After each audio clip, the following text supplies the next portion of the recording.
Banco Piano. Es el momento de invertir. Consúltenos. Banco Piano. Desde 1944 brindando soluciones financieras. Ain't got no oil, I know baby wrong. Ain't got no oil, I know baby wrong. I'm a lonely boy, I ain't got a home.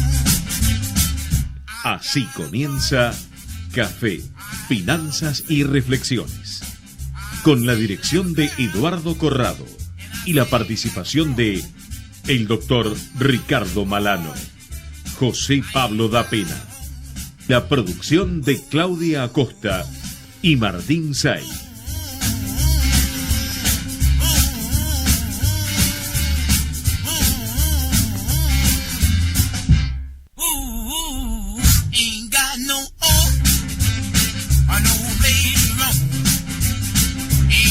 Buenas tardes, queridos oyentes. Estamos en una nueva edición de Café, Finanzas y Reflexiones.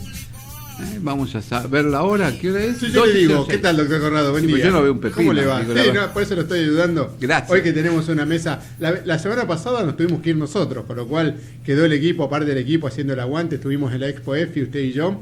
Y bueno, nos tocó esta semana a nosotros hacer esta apertura. Así que yo le voy a hacer de Martín Said, ¿sí? Porque bueno, no sabemos dónde está Martín, pobre. ¿Se fugó? Sí, se fugó. Son las 12:07 minutos con 14 segundos. Mire, le anticipé los segundos y todo. Si quiero le digo, son con 15 segundos. Ahora con 19 segundos. Así no podemos pasar todo el programa. ¡Qué la inflación de los segundos!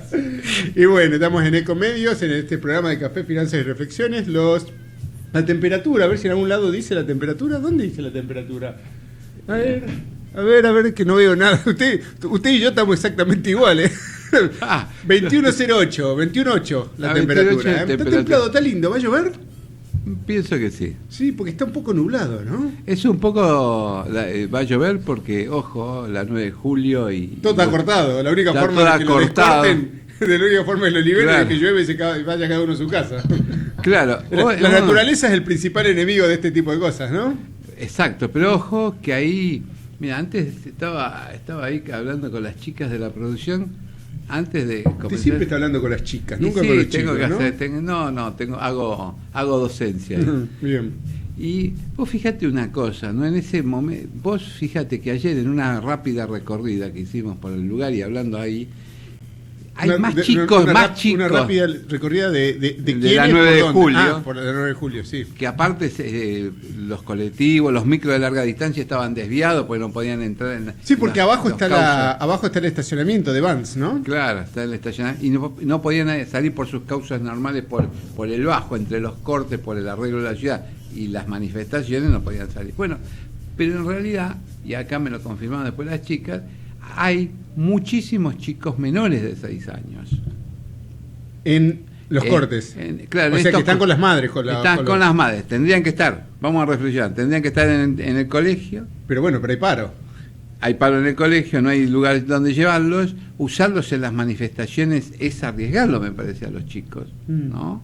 Es un tema que siempre una manifestación tiene un riesgo de que haya algo y alguna escapada los meta en algún lío difícil de resolver, que no le conviene ni a los manifestantes ni le conviene a los gobiernos. Exactamente. A propósito de eso, después que usted haga su editorial de todos los días, el editorial de Café, Finanzas y Reflexiones, que le permita a gente pensar en algunas cosas, hay un punto que me gustaría compartir con usted, pero eso lo vamos a hacer más adelante, ¿bien? Bueno, tomando ese punto que vamos a compartir después, ojo, hoy se están realizando las elecciones en Holanda.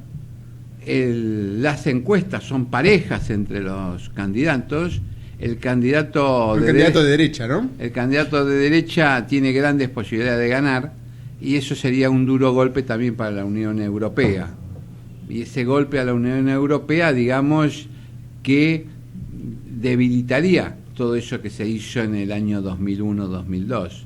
Con lo cual, también estamos sujetos a que hoy firme la reina de Inglaterra el último paso para salir de la Unión Europea. Entonces tenemos la reina por un lado, las elecciones en Holanda, que no vienen fáciles, y por otro lado tenemos lo que está pasando en los otros países. En Alemania también hay elecciones, Merkel no la tiene fácil, tampoco, y entonces eso va a debilitar lo que es la Unión Europea. Me da la sensación que ya nació mal, porque esto a lo mejor vos después podés hacer un análisis más amplio, pero al tener distintos contenidos económicos o distintas armazones económicas, los países que integran la Unión Europea, y distintas composiciones étnicas y de idiomas, era muy difícil, creo, sostener una moneda única y que los pusiera todos en igualdad de condiciones. Pero esto me parece a mí solamente. En el año 2002 entregamos un trabajo al Instituto Manhattan de Nueva York, que se hizo con otros chicos que se hicieron el trabajo de investigación, y yo tenía unos contactos y por eso nos encargan el trabajo, y ahí decimos claramente que la moneda única iba a traer grandes formas de diferencias entre los países más pobres de esa Unión Europea, y que los profesionales que actuaban en ese armazón iban a tener que recurrir a toda su creatividad para poder solucionar esto. Y en realidad casi 15 años después, 16 años después, esto parece estar pasando, ¿no? La Unión Europea parece desintegrarse.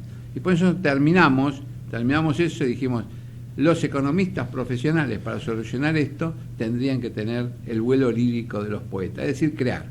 Y con esto creo que ya le estamos dando suficientes puntos para que reflexionen los oyentes, y ellos van a tener que pensar y reflexionar y ver qué pasa o qué piensan. Ojo, que pensar es el ejercicio más difícil que hay.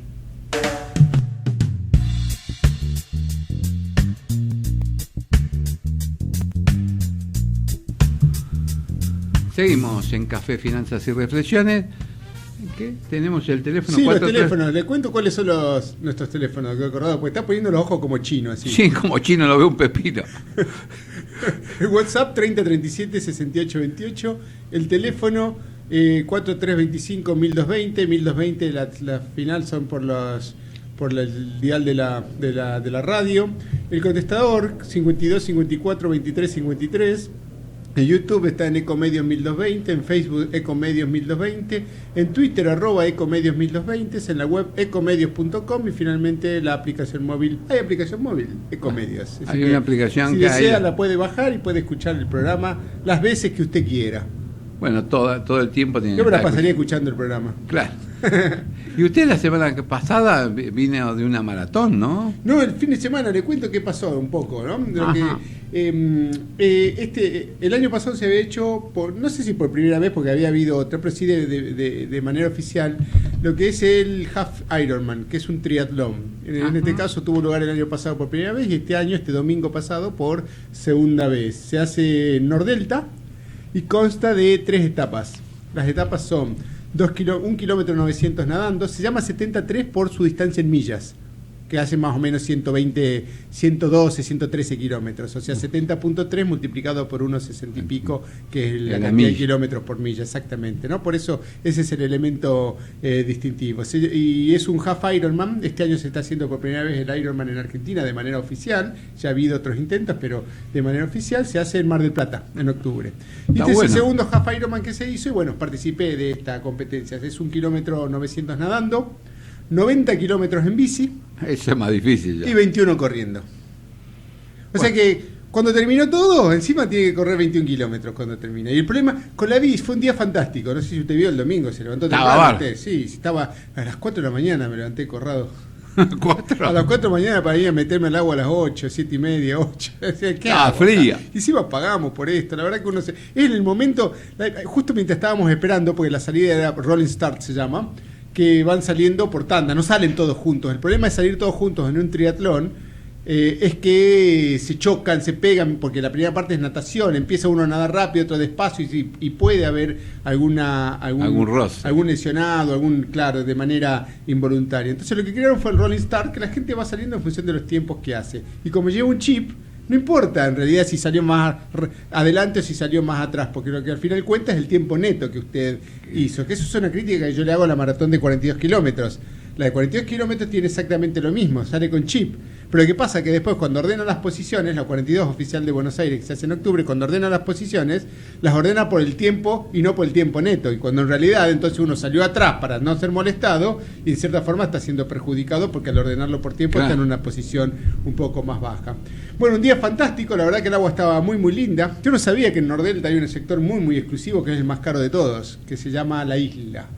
Ajá. Que ahí viven, parece que ahí vive como en todo, es decir, así como Nordelta vendría a ser el VIP en cierta forma de Buenos Aires, dentro de Nordelta también hay un VIP. Barrios, exactamente, y este barrio de la isla parece que es el barrio VIP. más top, exactamente, que es una isla, valga la redundancia, que está toda rodeada de agua y que se entra por un puente. Entonces íbamos nadando, hacíamos uno de los lagos, íbamos y volvíamos. Salíamos de ahí, íbamos al Parque Cerrado. En el Parque Cerrado estaba la bicicleta, uno agarraba la bicicleta y salía para el lado, no sé si se ubica usted, por el Camino de los Remeros, por el primer camino a Tigre, y después por el Camino de los Remeros, y llegaba hasta lo que es el ramal Tigre de la Panamericana, hasta el kilómetro 26, creo, si mal no recuerdo. Ahí daba la vuelta y volvía. Eso era un circuito, ida y vuelta de 30 kilómetros. Entonces había que hacerlo 3 veces. El problema es que a la vuelta había viento en contra. Bueno. ¿Sabe qué? Pedalea como condenado y casi no avanza. Entonces en ese momento lo que hay que hacer es agachar la cabeza, no ver cuánto falta y darle, ¿eh? Claro, porque si usted ve cuánto falta es como las subidas en las carreras de montaña. ¿Sí? Claro. Cuando usted mira para arriba y dice, uy, la subida de nuevo, y estas son carreras que además de la condición física pesa mucho también la condición mental, son carreras de la cabeza, porque si usted piensa que no puede, como dice el refrán, tanto si piensa que puede como si piensa que no puede, tiene razón. O sea que hay que tratar de convencerse de que uno puede. Lo bueno es que con el viento a favor iba a una velocidad bastante 30, 35 kilómetros, eventualmente 40 kilómetros por hora, pero a la vuelta costaba, así que había que remarla, digamos, había que darle fuerte. Y bueno, después voy a llegar al Parque Cerrado, son 60 kilómetros y sale, y daba toda una vuelta también por lo que es adentro de Nordelta, un recorrido, en cierta forma, por diferentes barrios, por diferentes lugares, volvía y terminaba ahí. Así que la verdad que estuvo muy muy agradable. Había inscriptas 2.200 personas, deben haber corrido 2.000 más o menos. Así muchos. Mucha gente, imagínense, mucha gente bien preparada en Argentina. Imagínense hace 30 años o 20 años. Hablar de creo que la primera maratón que se hizo, no recuerdo ahora, 15, 16, 17 años, un poco más quizás, convocó a 300 personas. Y el año pasado en la maratón creo que hubo 12.000 personas, sí, mientras que en la media maratón hubo 20.000 personas. La verdad que la cantidad de gente que hace ejercicio en Argentina es impresionante y eso es bueno. Lo que sí también tengo que decirle que el Parque Cerrado donde estaban las bicicletas era una fortuna, valía eso, porque imagínense, había 2.000 bicicletas.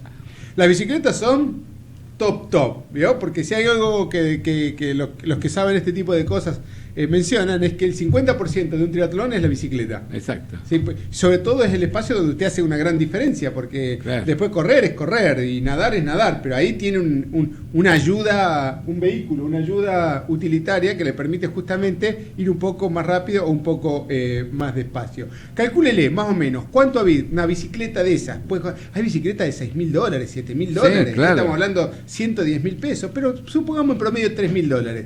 2.000 bicicletas, $3.000, $6 millones había en ese Parque Cerrado. No me lo haga pensar porque yo la hubiera inmediatamente prendado las bicicletas. $6 millones había en ese Parque Cerrado. Suerte que la gente no se da cuenta de lo que está ahí, ¿no? Pero bueno, así que bueno, todo con éxito, un día fantástico, la gente muy muy contenta, terminamos, tengo la medalla y se la dediqué a todo el equipo de Café Finanzas y Reflexiones que estuvo presente en la previa apoyando. Cuando fue a la universidad también dijo lo mismo, ¿no? En todos lados digo lo mismo porque realmente hay que agradecerle a toda la gente que apoya. Después vamos a hablar de lo que pasó en Expoefi. Sí, por supuesto, estuvo muy bueno, sobre todo porque usted como asistente es un lujo, ¿eh? Claro, yo les voy a aplaudir. Usted como miembro del público es un lujo, la verdad que claro. Su performance es impresionante como miembro del público, ¿eh? Claro, no, está muy bueno porque la gente ahí se empieza a... y aparte recibimos agradecimiento de su amigo de los Bitcoin. Ah, sí, que estamos nosotros diciendo, después vamos a repetir lo que es la cotización del Bitcoin. Sí, pero yo sigo sin creer en eso, ¿eh? Yo lo menciono solamente porque hay gente que invierte en eso, pero a mí no me termina de convencer, ¿eh? Pero bueno, vamos a hablar un poco más en detalle de eso. Le están haciendo señas. Sí, tenemos señas que tenemos una entrevista. Bueno, así que... con Marieta Vitale, que es personal. Hola, Eduardo Corrado te habla. Buenas tardes, ¿cómo estás?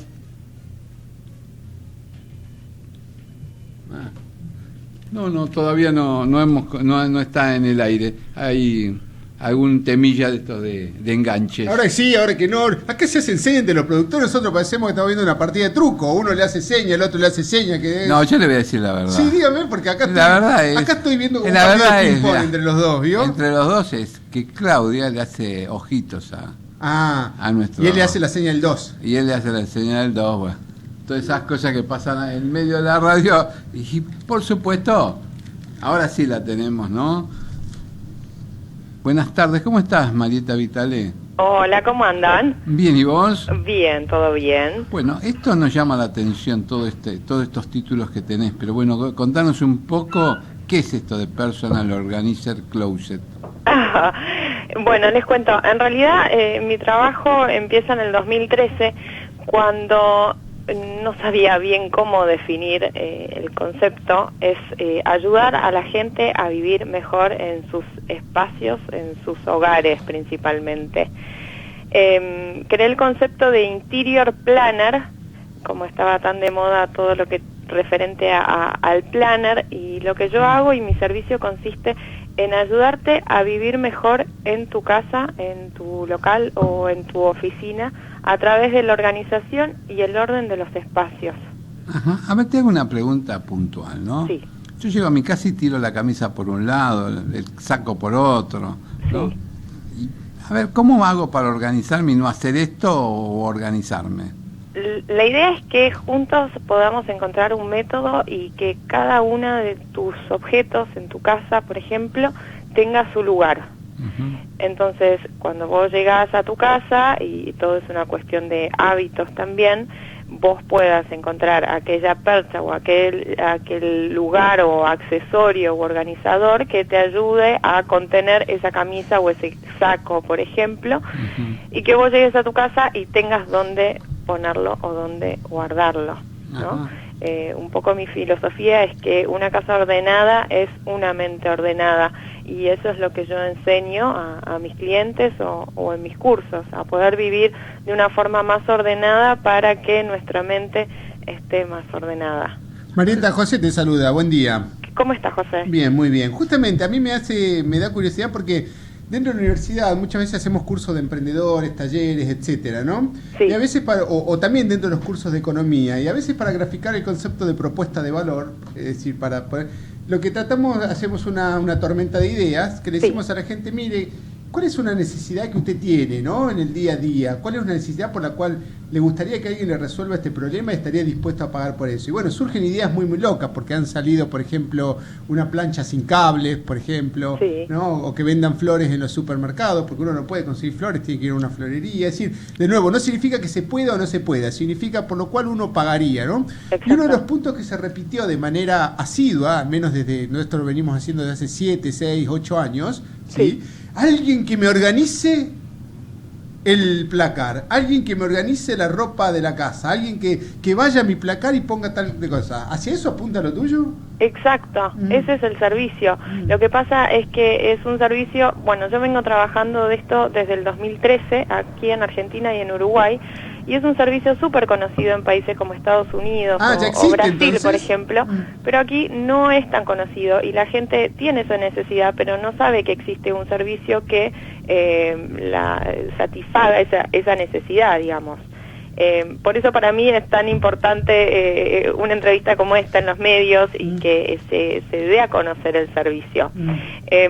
Como bien vos decís, en realidad la organización es la base del éxito, tanto en un emprendimiento personal o en tu vida personal. Y yo lo que ayudo es a organizar tu espacio, tu hogar, que yo considero como nuestra segunda casa, ¿no? Siendo nuestro cuerpo nuestra primera casa, y así, organizando nuestro entorno, podemos organizar nuestra vida diaria y mejorar en los negocios o en el trabajo o en nuestras relaciones o en el resto de nuestras vidas, digamos. Hay dos puntos de rescato de lo que estás diciendo. Primero, el concepto que no lo había pensado, de que bueno, que si uno se organiza en la casa, está más organizado en su vida y puede hacer las cosas de manera más eficiente, ¿no? Totalmente. Y el Ahorra segundo, tiempo y sí, dinero. Y el segundo que puede ser también es que me da la impresión, ¿cuál es el público destinatario? ¿Quién sería el consumidor típico de este producto? Porque yo me imagino, puede ser una persona que sea soltera, hombre o mujer eventualmente, quizá la mujer tiene una mayor variedad, pero quizás el hombre es más desordenado, o puede ser parejas también, porque debe ser fuente de conflictos el tema de la ropa en la casa, ¿no? Totalmente, en realidad... Mira, acá Corrado se ríe porque parece que la esposa lo reta cuando deja las cosas tiradas. En realidad este es un servicio que apunta a satisfacer la necesidad del orden, y yo considero, y por lo que veo en mi público, que es la verdad que es sumamente variable, porque todos tenemos esa necesidad de ordenar. Pero si tuvieras que pensar, digamos, te dicen, a ver, ¿cuál es el tipo de cliente? Suponte que tuvieses 10 créditos para contactar 10 clientes. Sí. ¿Cuál sería el público ese? Si no puedes contactar a todo el mundo, sino 10. ¿Cuáles serían los 10, la tipología o las características de esas personas que contactarías en una primera instancia si estuvieras haciendo un programa de comercial para tratar de llegar a esa gente? ¿Cuál sería el tipo de gente? Sería una mujer entre 40 y 60 años. Sí. Que lo primero que pide es organizar su placar o vestidor. Sí. Y luego queda tan enganchada con el servicio y tan conforme y agradecida con el orden que eso llevó, o sea, el orden de su ropa y el orden de una rutina a la mañana de poder vestirse, que lo lleva al resto de los espacios de la casa. Ah, perfecto, buenísimo. Y ahora otra pregunta, que también a mí, yo vengo de la parte de economía, entonces creo que a veces es un poco delicada, sensible esta pregunta, porque todos tenemos necesidades, pero también todos estamos dispuestos a pagar, es decir, una cosa es que yo necesite algo y otra cosa es que yo pague por eso, ¿no? Seguro. ¿Qué precio tiene? ¿Cómo está estandarizado el servicio? En realidad depende del espacio, para que te des una idea, más o menos un placar mediano de un departamento, de una casa de 2 puertas, un placar estándar, es un trabajo que lleva entre 5 y 6 horas de organización. Y es un trabajo que cobra entre 2.000 y 2.500 pesos. 500 pesos la hora. Bien, es un perfecto. Precio estándar. Buenísimo. ¿Y después hay una suerte ¿es de una vez y nunca más, o hay una suerte de mantenimiento después? No, la idea es que hacer un orden de raíz.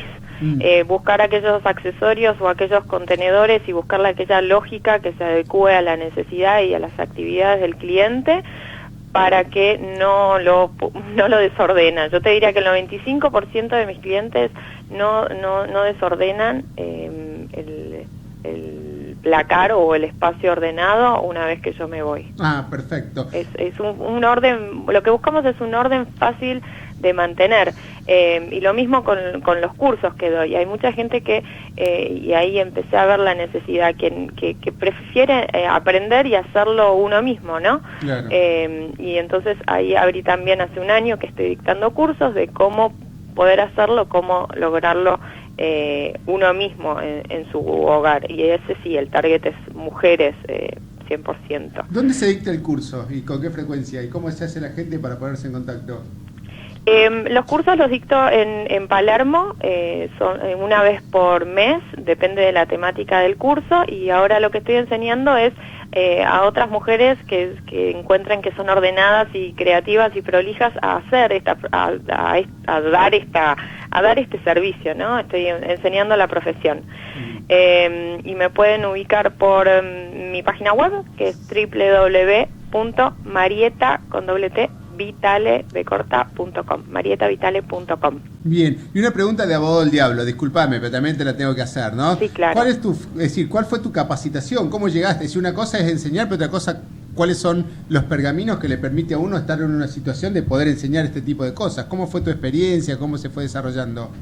Mira, yo soy comunicadora social, estudié en la UBA, y bueno, es lo que más estoy aplicando en este momento y lo que más me gusta es dar cursos, además de que el 1 de mayo, y aprovecho, sale mi libro que se llama Terapia del Orden. ¡Qué bueno!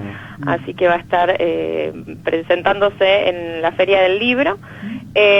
Y después me capacité en todo lo que tiene que ver con casas y la imagen de las casas. Hice cursos de interiorismo, Feng Shui también.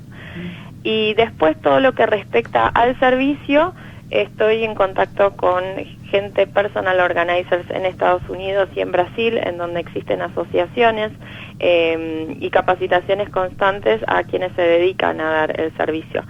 Yo sé que es algo muy novedoso aquí en Argentina, por más de que llevo 4 años trabajando de esto, pero es sorprendente cómo en otros países creció un montón la profesión. Bien, dos puntos antes de darle la palabra a Eduardo Corrado. El primero es, ¿qué pasa si llegás a una casa y la infraestructura de la casa no da para el orden deseado? Por una cuestión, es decir, me parece que estamos asumiendo de que la infraestructura es consistente con la cantidad de ropa o con el orden que se necesita, pero puede ser que eventualmente eso no suceda, no tiene por qué ser así, ¿no? Claro, acá hay dos cosas. Una, que en general lo que pasa en la mayoría de las casas es que, en el 90% de los casos es muchas cosas, muchos objetos, mucha ropa y poco espacio. Ahí la importancia de poder sacar y tirar todo aquello que no esté en uso. Eso es sumamente importante en mi trabajo, ¿no? Y por otro lado, si vos te referís a la infraestructura de el un closet, el placar, exactamente. Claro, es decir, de un placar que tal vez no sea eficiente o que... Claro, porque puede tener un solo cajón, supongamos, ¿no? Exacto. En ese caso se busca, yo trabajo con casas de interiores de placar, buscamos una solución eficiente para volver a rearmar el interior del placar, o aquellos accesorios, percheros o muebles que se puedan comprar aparte y que solucionen el lugar de guardado. Claro, entiendo. Pregunta que siempre me formulo, las perchas. Sí. ¿El ganchito de la percha va para adentro o para afuera? Siempre va para adentro. Ah, bien, entonces lo estoy para pidiendo. que sea más fácil sacarlo. Está bien. Ese a veces yo lo pongo de esa manera, pero bueno, creo que hay un debate muy filosófico y muy importante al respecto. Es más cómodo, es 100% más cómodo. Te voy a meter en más lío ahora, ¿no? Porque te llevo a un estudio profesional. En general, los hombres cuando trabajamos, todos los que vienen del área de ciencias económicas o del área de derecho, trabajamos con los papeles desparramados, muchas veces en el piso. Sí. Entonces, tenemos escritorios grandes, todo lo que vos quieras, la computadora en otro lado, todo lo que vos quieras, pero siempre tenemos los escritorios en el piso. Todos los papeles en el piso. Y te cuento otra, cuando yo era estudiante, estaba por dar costos, entonces me había tomado una semana de vacaciones y tenía todo desorganizado sobre la mesa. Desorganizado para mi mamá, pues yo sabía perfectamente dónde tenía cada cosa. Claro. Bueno, se le ocurrió organizarlo mientras me fui a tomar un café al bar de la esquina. Y bueno, tuve que volver a hacer todo el lío. ¿Cómo le organizás a alguien que a lo mejor es organizado mentalmente, pero totalmente desorganizado a la vista de la gente? Eso pasa en los estudios y en los estudiantes. Claro, en realidad eso es una de las razones por las cuales más me llaman las mujeres o los hombres, que es lo que crea, considero yo, y bien pasa en mi experiencia, conflictos adentro de una casa, ¿no? El orden para uno significa desorden para el otro. En ese caso lo que yo aconsejo es buscar espacios de la casa en los cuales al otro no le moleste visualmente lo que considera desorden, pero tal vez es un orden para vos. A ver, en general pasa con adolescentes en pleno proceso de estudio y rebeldía también, y lo que buscamos es que el adolescente no empiece a desordenar otros espacios en la medida que vaya estudiando y que se concentre en la casa. A ver, la casa en el cuarto, puertas para adentro, la madre no se entera, digamos. Yo lo que hago es tratar de buscar aquellos, para los papeles o los documentos principalmente, aquellos accesorios o aquellas carpetas que te ayuden a vos a encontrar un orden.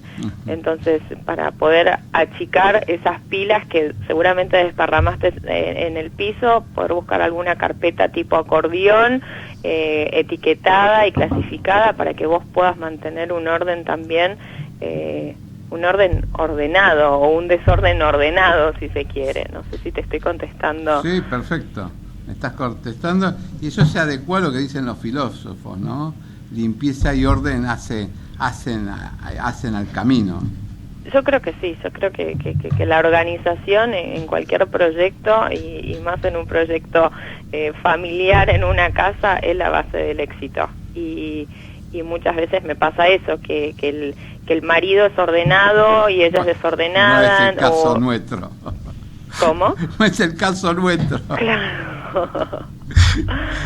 Y bueno, y hace a la convivencia también y al éxito de la convivencia muchas veces. Yo te hago ya para ir cerrando, te hago una nueva avenida de negocios, un nuevo enfoque de negocios. No solamente ordenar el placar, sino ordenar los archivos en la compu. Yo tengo un lío, no encuentro nada. Lo guardo con cualquier nombre, lo guardo rápido en cualquier momento y después cuando lo voy a buscar nunca lo encuentro. Necesito a alguien que me ordene los archivos dentro de la computadora, sobre todo la carpeta Mis Documentos. Es que sí, claro, es que también es parte del servicio, no es solo el placar, puede ser una cocina, puede ser una baulera, por ejemplo, o puede ser todo lo que es digitalización, digitalizar todas las fotos, que para que hoy estén en la computadora y estén ordenadas y digitalizadas en archivos, y ahí entra también todos los documentos y archivos bien etiquetados y categorizados dentro de la computadora. En realidad es lo mismo que pasa en los espacios físicos, pero poder llevarlo a la digitalización y a la tecnología. Los conceptos son los mismos.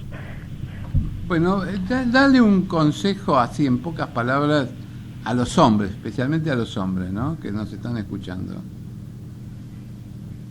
A ver, yo insisto con que la organización es la base del éxito y es la base del éxito en la convivencia, y creo que una casa ordenada es una mente ordenada. Si tanto para los hombres y las mujeres se ponen de acuerdo con esta filosofía, creo que han ganado un gran paso en convivencia y en sus vidas.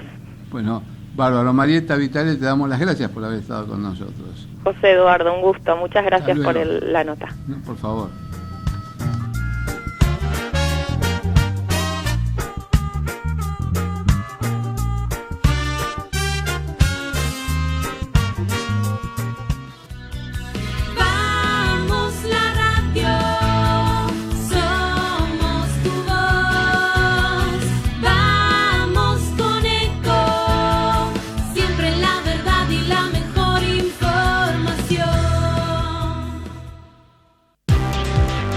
Pero qué tarde, ¿qué se me hizo? Me tengo que apurar porque si no, no llego.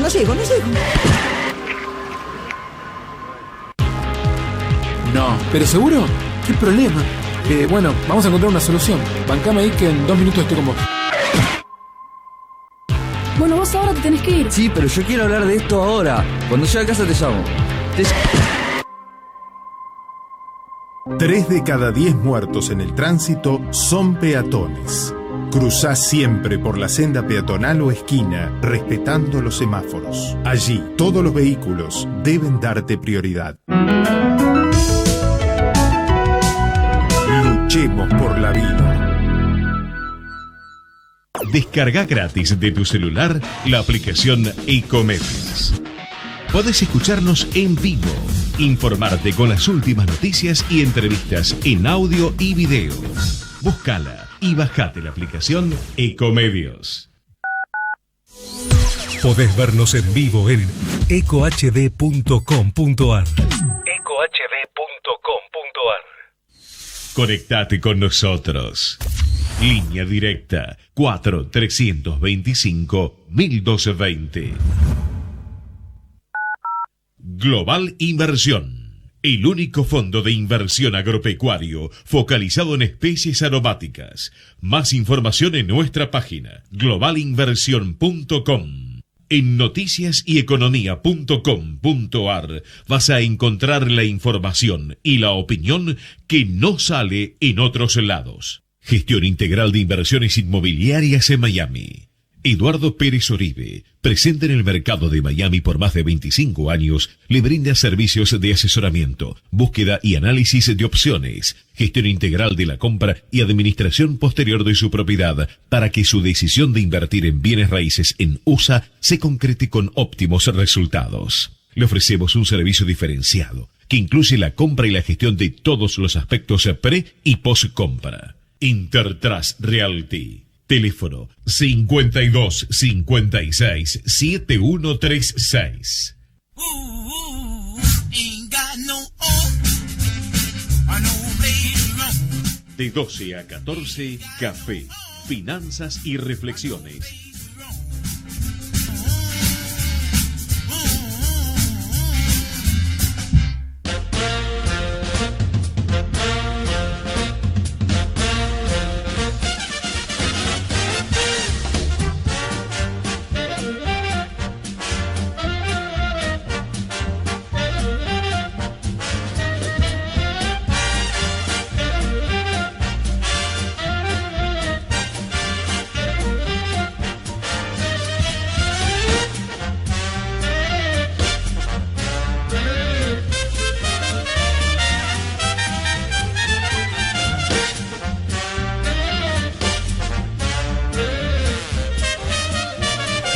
Seguimos en Café, Finanzas y Reflexiones. Estamos pasado el mediodía ya, ¿no? Han pasado unos 40 minutos de las 41:08 pasó, doctor Corrado. Usted es un cronometrista, doctor. Tengo todo medido al instante. Bueno, vamos a los títulos de lo que pasa en la economía, ¿no? Bueno, vamos. Dice, el gobierno apuesta a una nueva ley de compra nacional para reactivar la industria. Esto ya se hizo. El ingreso de inversiones financieras escaló a un nivel récord. La tasa de inflación tras el salto de la inflación, la tasa elevada sube al 22,25. La soja cae en Chicago a un valor mínimo en 5 meses. El oficialismo pide extender la regulación de conflictos de intereses y legisladores. Los economistas reducen a 2,9 la previsión de crecimiento para el 2017. Bien. Son títulos que tenemos. Le agrego algo, ¿no? Sí, dígame. El otro día escuchaba al doctor Cavallo. Sí. Que dijo que este nivel de dólar, creo que ahí se acercaba un poco a la opinión suya, que este nivel de dólar es irresistible, ¿no? Y es incompatible que llegue a este nivel a fin de año. Y si no lo tocan o no hacen algo, va a explotar. Sí, digamos, mire, reduzco el concepto, ¿no? No sé si va a explotar, pero es como si fuese un corset. Es decir, es lo mismo que usted se sienta que está un poco excedido de peso y se pone un cinturón que le aprieta muchísimo, ¿sí? Entonces yo hago monodieta. Eso lo asfixia, eso lo termina de alguna manera asfixiando. Quizás no lo mata, pero lo termina asfixiando, le resta posibilidad de tener músculo, de tener capacidad, es decir, en este caso, le resta posibilidades de crecimiento de la economía. Solamente para refrescar algunos conceptos. Supongamos el dólar a finales de 2015, cuando pegó el salto en diciembre del 2015, si mal no recuerdo estaba en 14 y pico, 15. Supongamos 15, ¿no? Que en ese momento confluyó el dólar al contado con liquidación, que era el dólar blanco. Estaba el blue, que era el marginal, estaba el oficial, que estaba en 9 y pico, y bueno, se produjo la devaluación, se produjo la liberación, se elevaron las restricciones de acceso al mercado de cambios, con lo cual el blue bajó, que era lo que habíamos anticipado hace dos años y pico, es decir, que el dólar de contado con liquidación estaba en el medio entre el dólar blue y el dólar oficial, más cerca del dólar blue que del dólar oficial, pero que si se liberaba justamente la suba en el tipo de cambio, lo que iba a hacer es que mucha gente que compraba dólares saliese a venderlos porque era más tentador, ¿no? Entonces, más o menos llegó a 15, lo redondeamos en 15. Exacto. Sí. Tuvimos más 35% de inflación, 35, 40, todo depende cuál es la medición, si es Ciudad de Buenos Aires, si es Nación, etcétera, de inflación durante el año 2016. Con lo cual, pongamos 33%, son 5 pesos, 15, la tercera parte son 5 pesos. O sea que el dólar en enero de este año debería haber estado en aproximadamente 20 pesos. Exacto. Bien, solamente para salir empatado con la inflación, es decir, el dólar está muy por debajo, está en 16, imagínense que sé que pasó de 15 a 16, o sea, menos de un 10%, un 8%, que inclusive ahora está por debajo de los 16. Entonces, si eso le sumamos la inflación de enero y febrero, bien, que es más o menos redondeado un 3%, ¿sí? Nos daría un dólar de 3% de 20, sería 2, sería el 10, un 20,50. Eso debería ser el tipo de cambio. Con lo cual, estando a 15 y pico, 16 para redondearlo nuevamente, tenemos un dólar que está bastante atrasado. Primero, lo cual no significa que esté fuera de equilibrio, porque es lo mismo que el precio del tomate. Si hay muchos tomates en la economía, ¿qué pasa con el precio del tomate? Baja, exactamente. Exacto. ¿Pero por qué? Porque se mueve por oferta y demanda. Entonces, en este caso aflojó un poco la demanda por el alivio de las restricciones, pero por otro lado se incrementó la oferta. Por 3 motivos. Por las liquidaciones de la cosecha. Recuerde que en esta época del año es cuando se produce la liquidación de la cosecha de la gran parte de la cosecha de soja. Exactamente, que se produce el primer semestre es cuando se produce la liquidación de la cosecha. En segundo lugar, por el blanqueo. Y en tercer lugar, por el endeudamiento que ha llevado adelante el gobierno nacional, que ha representado más o menos 25.000 millones de dólares durante el año 2016 y esta parte, entre 20 mil y pico, ¿no? Un 10% del PBI es lo que se menciona que subió la deuda, o sea, más o menos el PBI está en 500.000 millones de dólares, la deuda pública está en 250.000 millones de dólares, bueno, eso le muestra de que subió, no recuerdo el número exacto porque tendría que ver, está en el 50% del pero PBI. subió entre 20 y 30.000 millones de dólares, que es más o menos lo que han subido las reservas también. Pero si usted se fija, a finales de 2015, las reservas estaban en 28.000 millones de dólares, ahora están en 51.000 millones, subieron 23.000 millones de dólares, gran parte de eso es la abundancia de dólares que está teniendo la economía. ¿Qué podría hacer el Banco Central? Bien, pues el dólar está bajo por eso, pero es por lo mismo que estaba bajo en el año 2002 o 2003. Exacto. Si usted recuerda, llegó a 3.96 y empezó a bajar. Exacto. Bajaba. Entonces, ¿qué salió a hacer el Banco Central en ese momento? El Banco Central salió en ese momento a comprar dólares para sostener el tipo de cambio arriba. De esa manera estimular a la economía. Cuando alguien se remite a ese momento y dice habría que repetirlo, no se da cuenta de que en ese momento había capacidad de monetización en la economía, había una demanda de pesos insatisfecha. Sí. En este caso, la Argentina está sobremonetizada, porque no solamente tiene una base monetaria de 800.000 millones de pesos, sino que encima tiene un stock de LEVAX que ha sido utilizado para absorber base monetaria de casi el mismo monto, el equivalente, con lo cual no hay espacio para emitir dinero y comprar esos dólares excedentes, sobre todo porque habría, pero generaría algún tipo de efecto en la inflación. En ese momento también no hubo tanto impacto en la inflación porque la capacidad instalada estaba al 45%, con lo cual reaccionó la capacidad instalada y reaccionó el trabajo. En este momento hay una inercia inflacionaria, ese es el problema, que hay una inercia inflacionaria y ni bien cambia el tipo de cambio, cambian los precios y se ajustan los salarios al tipo, con lo cual se produce una espiral en la cual todo queda empantanado en un nivel de precios de tipo de cambio más alto, lo que significa un nivel un nivel alto de precios de inflación, lo que significa que al no ajustarse por precios se termina ajustando por cantidad, que termina siendo este efecto recesivo que estamos teniendo. La economía argentina andaría mucho mejor si el nivel de precios y el nivel de salarios, los dos juntos, no solo el de salarios, sino precios y salarios, fuese más bajo. Exacto. Pero como todos lo suben, es como que de alguna manera queda descoordinado el mercado y usted dice, yo voy a vendo la manzana 10 y le pago al operario 6, ¿sí? Y como se devalúa, entonces vendo la manzana 12. Entonces viene el operario y me pide 7. Claro. Pero vendo menos manzanas, con lo cual termino teniendo una situación en la cual pierdo velocidad. Tengo precios más caros en toda la economía, pero pierdo la velocidad, la rotación, el margen. Exacto. O sea, gano en el margen, pero pierdo en la rotación, pierdo en el volumen. Ese es el gran problema que está teniendo pero eso no se va a solucionar, me da la impresión, hasta que no se resuelva el tema eleccionario también. Porque de una manera existe, fíjate que gran parte, como lo titula Cronista, gran parte, es decir, lo que está trayendo en este caso los dólares a Argentina, que se produce un círculo vicioso, yo lo dije hace un año también, en marzo del año pasado en un artículo en el Cronista, ¿sí? Tenés tasas de interés altas, ¿sí? Porque tratás de retirar pesos del mercado, es lo que trata de hacer el Banco Central, ¿sí? Como tenés tasas de interés altas, entran dólares al país para aprovechar esas tasas de interés altas. Exacto. Con lo cual, el Banco Central, ¿qué tiene que hacer para comprar esos dólares? Emitir pesos. Exacto. Con lo cual, después, ¿qué tiene que hacer para sacar esos pesos del mercado? Subir la tasa de nuevo, con lo cual se genera un círculo vicioso. Que no lo rompes. Exactamente, que necesitarías hacerlo bajando la tasa, pero bajar la tasa significaría liberar la oferta monetaria, y liberar la oferta monetaria eventualmente significaría tener algún tipo de impacto sobre los precios. Lo que necesitas es una tarea de coordinación entre precios y salarios. Pero el problema de los precios es que te lo suben y después tener una paritaria de salario que trata de ajustar lo mismo. No digo que esté mal la paritaria, está perfecta. Lo que pasa es que, tratan justamente de recuperar el terreno perdido. Te están haciendo señas. Tenemos una comunicación telefónica y vamos a ver con quién es, con Marcelo Joffre, que es periodista, escritor, es asesor del ministro de Cultura de la Nación. Buenas tardes, ¿cómo estás? Eduardo Corrado te habla. ¿Qué tal? Buenas tardes.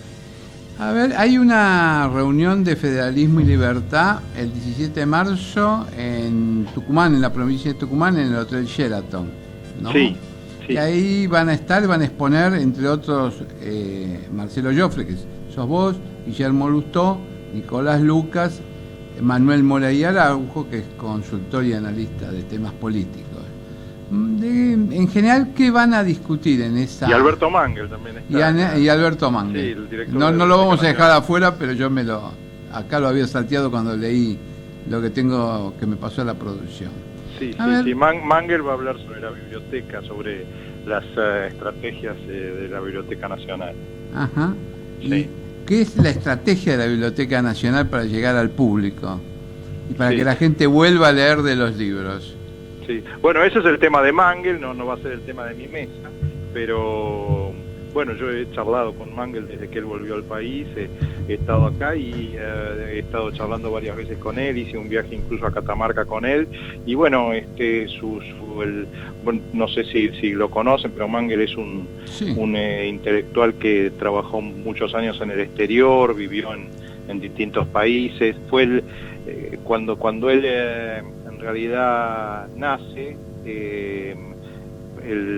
en la época de Perón, el padre fue el primer embajador argentino en Israel. Ajá. Y él creció en Israel, Alberto Mangel, y creció hablando inglés y alemán, porque cuando era embajador el padre ahí en Israel tenían creo que una institutriz alemana y un chofer que les hablaba en inglés, y recién empezó a hablar de castellano español cuando volvieron al país, y vivió en la Argentina por periodos breves, pero estuvo casado en un momento con una inglesa con la cual estuvo acá en la época de las Malvinas.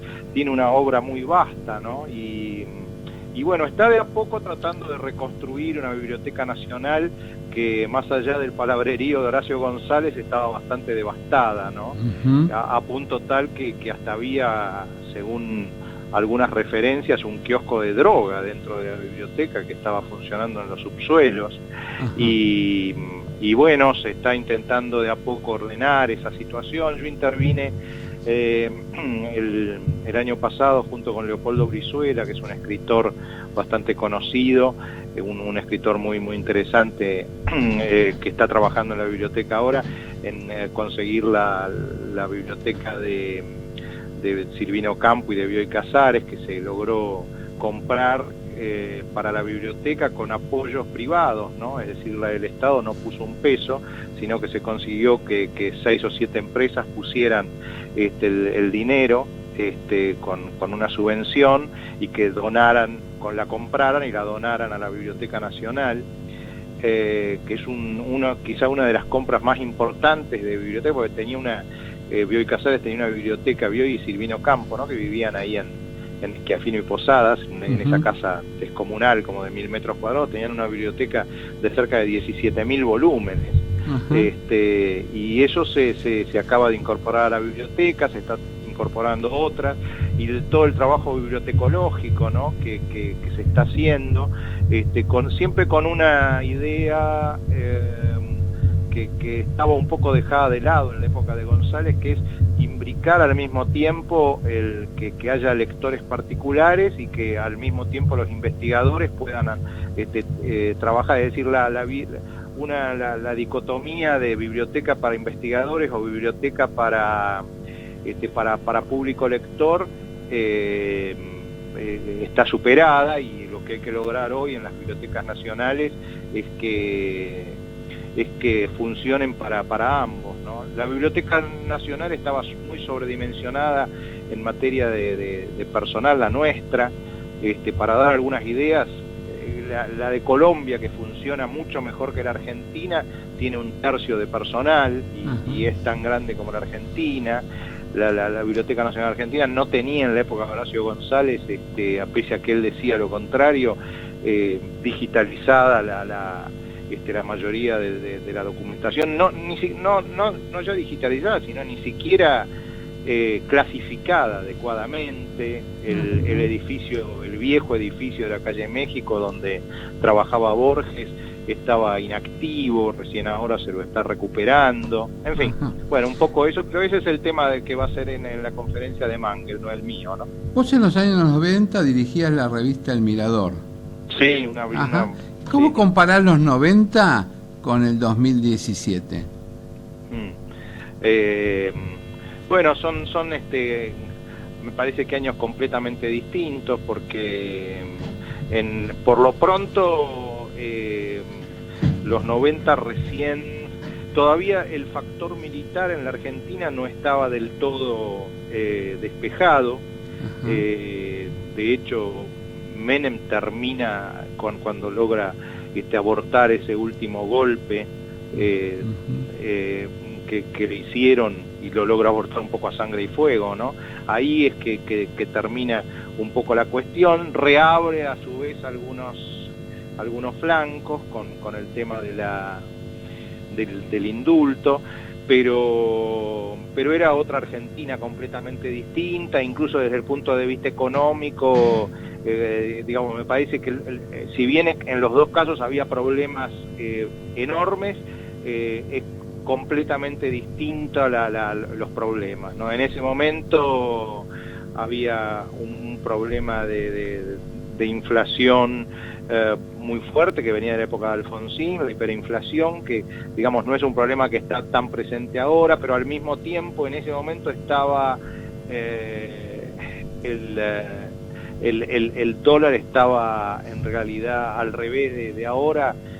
Ahora está subvaluado en la Argentina, en ese momento estaba sobrevaluado, en fin, había completamente, si en un momento había una crisis de demanda, en el otro hay una crisis de oferta, en fin, creo que digamos son incomparables las situaciones, por eso no se podría salir con la misma receta. Vos sos abogado, aparte, según trato de disimularlo, pero... Tratás de disimularlo, bueno, bárbaro.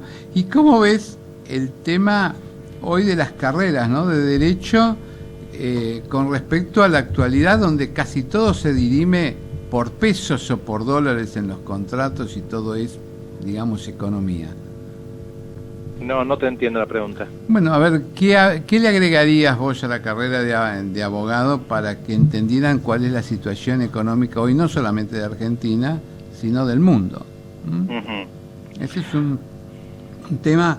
Vos fíjate que hoy el Código Civil y Comercial habla de las responsabilidades de los directores por lo que hacen y por lo que dejan de hacer, ¿no? Entonces estás en una situación difícil.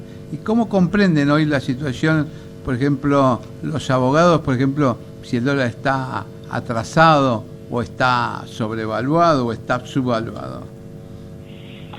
Mira, por lo pronto diría que hay quizá en la Corte Suprema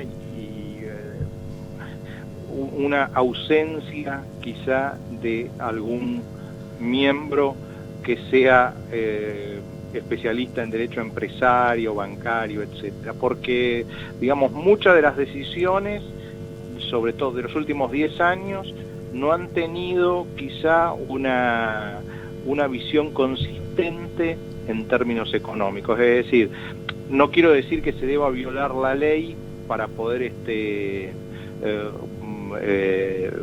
digamos que sea consistente con un plan económico del Poder Ejecutivo, no, pero digamos muchas veces hay márgenes en las decisiones de los jueces que tendrían que ser más coherentes con las posibilidades económicas del país. Quiero decir, si determinada cuestión económicamente es imposible de cumplir, ese fallo es incumplible, por lo tanto eso el juez lo debe ver, y me parece que muchas veces en la Argentina estas cosas no están vistas. Ahora, eso desde el punto de vista de los jueces y de la Corte. Ahora, dicho esta cuestión respecto de las actualizaciones que hay, bueno, depende mucho de los fueros, porque por ejemplo en este momento en derecho laboral la actualización de intereses es relativamente buena, pero en derecho civil no, es decir, la de derecho laboral es una actualización de intereses que está por arriba de la inflación, pero no así en derecho civil. No sé si era eso lo que me querías preguntar. No, está bien, como ejemplo lo tuyo está muy bueno. Yo le hago una pregunta. José te saluda, buen día, Marcelo. ¿Qué tal? ¿Cómo estás? Bien, quería compartir contigo justamente a propósito de lo que estás mencionando. La vez pasada leí un tuit muy ingenioso, que en medio a veces los más ingeniosos son los más reveladores también, ¿no? Uh-huh. Y el tuit decía de esta manera: Argentina tiene una constitución muy, muy buena, pero es muy cara. Sí. El pero es difícil real, de pagar, claro. Es decir, en relación a esto mismo que mencionabas antes, ¿no? Es decir, consagra infinidad de derechos, pero al final del día es caro eso. De algún lado tiene que salir el dinero, ¿o no? Bueno, esto es lo que pasó, por ejemplo, en el mundo en general con la ecología. Y bueno, con respecto a la Constitución argentina.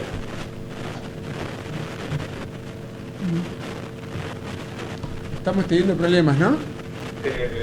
¿Me oyen bien? Ahora sí, se está yendo y viniendo. Claro, sí, hay una cantidad de cuestiones incorporadas en la Constitución, en las enmiendas que se hicieron, las reformas, que sí, efectivamente son... ¿Hola? Sí, a ver, a lo mejor te tenés que quedar quietito. No, pero creo que es de la línea. De la línea, exactamente. No de la línea. Bueno, nos queda como pregunta flotando en todo caso, para una nueva oportunidad. Sí, cómo no. Bueno, gracias y te deseamos muchos éxitos el 17 ahí en Tucumán y esperamos que algún día nos llegue alguna invitación como para concurrir a una de estas conferencias. Bueno, eso se lo tienen que pedir al ONG, que es Federalismo y Libertad, así que se lo pueden pedir a ellos y seguramente lo lograrán. Bueno, tu charla fue esclarecedora sobre estos temas y seguramente habrá mesas de discusión importantes y esperamos después, cuando termine eso, la próxima semana o cuando vos puedas, expliques bien lo que pasó ese 17 de marzo del 2017 ahí en Tucumán. Cuando ustedes quieran, no hay problema. Hay un poeta que dijo: Tucumán, no me hagas brujería, así que no te dejes embrujar. Sí, no, Tucumán es una tierra de grandes escritores. Desde Alberdi hasta Juan José Hernández, y grandes periodistas también, ¿no? Morales Solá, por ejemplo, es de Tucumán. Exactamente. Bueno, te agradezco. Tomás Eloy Martínez, aquel que de las palabritas. Bueno, muchas gracias. Un abrazo, hasta luego. Hasta luego.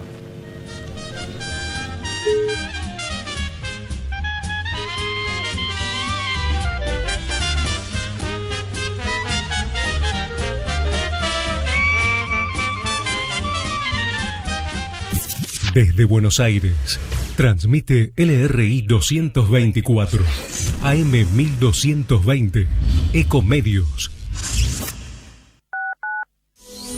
La información que pasa por Eco está en ecoya.com.ar.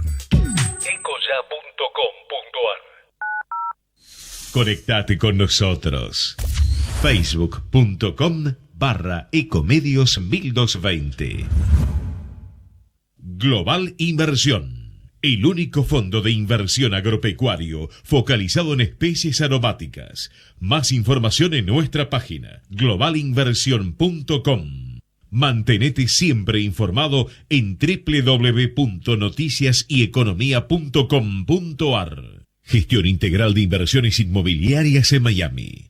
Eduardo Pérez Oribe, presente en el mercado de Miami por más de 25 años, le brinda servicios de asesoramiento, búsqueda y análisis de opciones, gestión integral de la compra y administración posterior de su propiedad, para que su decisión de invertir en bienes raíces en USA se concrete con óptimos resultados. Le ofrecemos un servicio diferenciado, que incluye la compra y la gestión de todos los aspectos pre y post compra. Intertrust Realty. Teléfono 52 56 7136. Estás escuchando Café, Finanzas y Reflexiones por AM 1220 Ecomedios.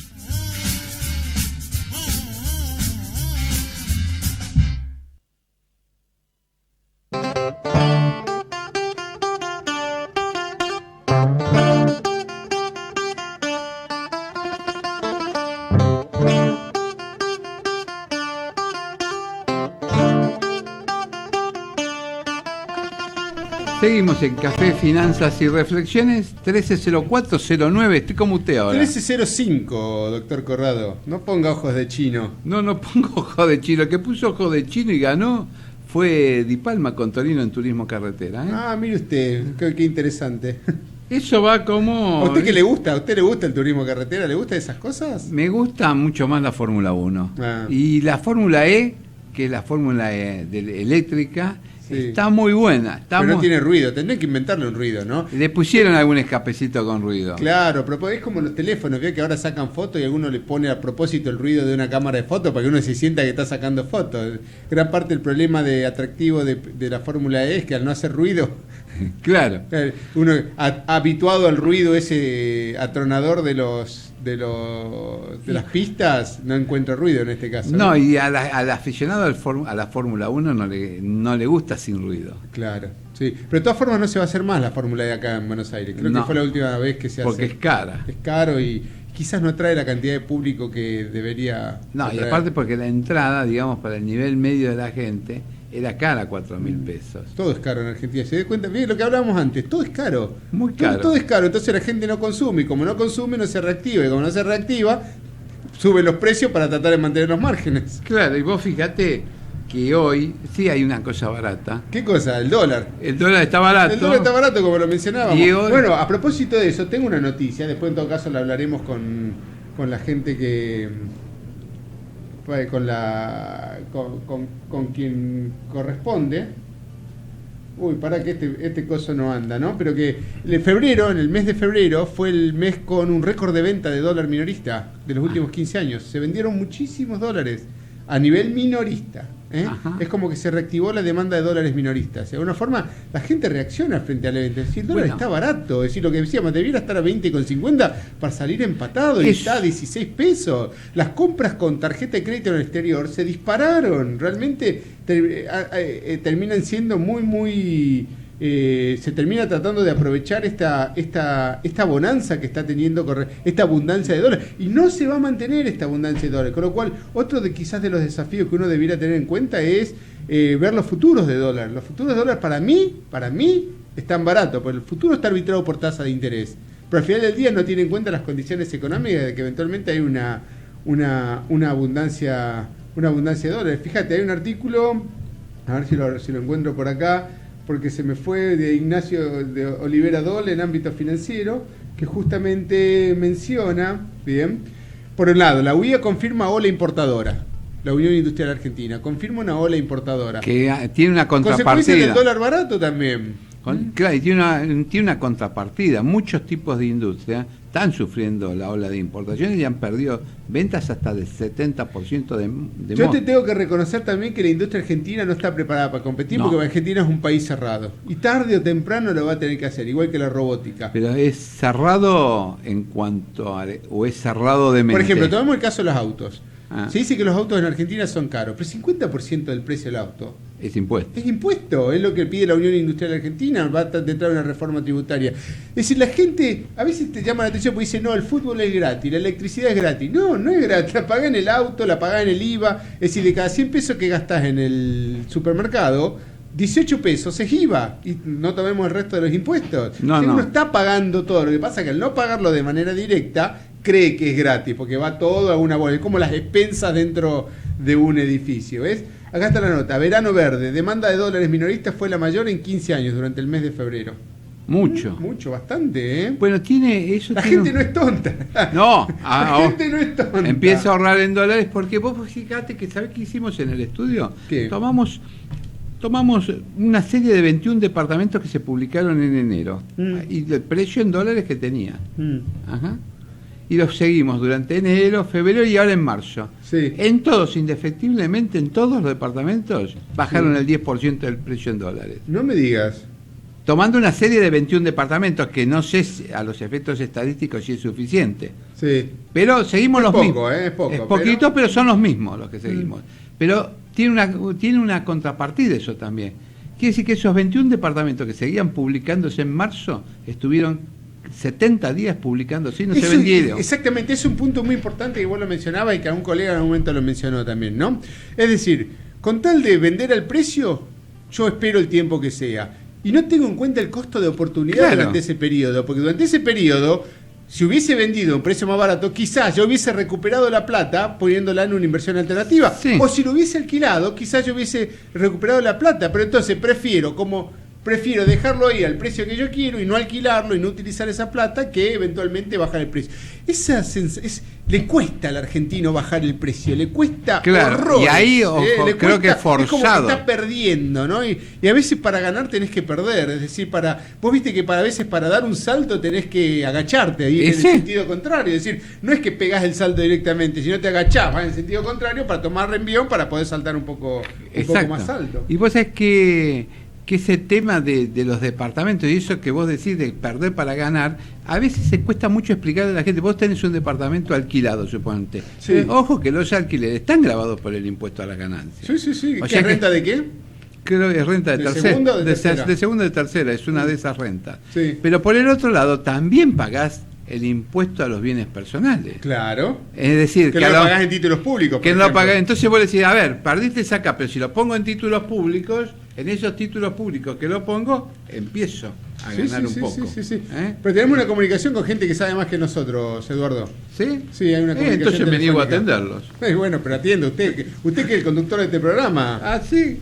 Espere, gracias por recordármelo, porque la verdad que no me acordaba. Germán Rey, de Piano Bursátil, está.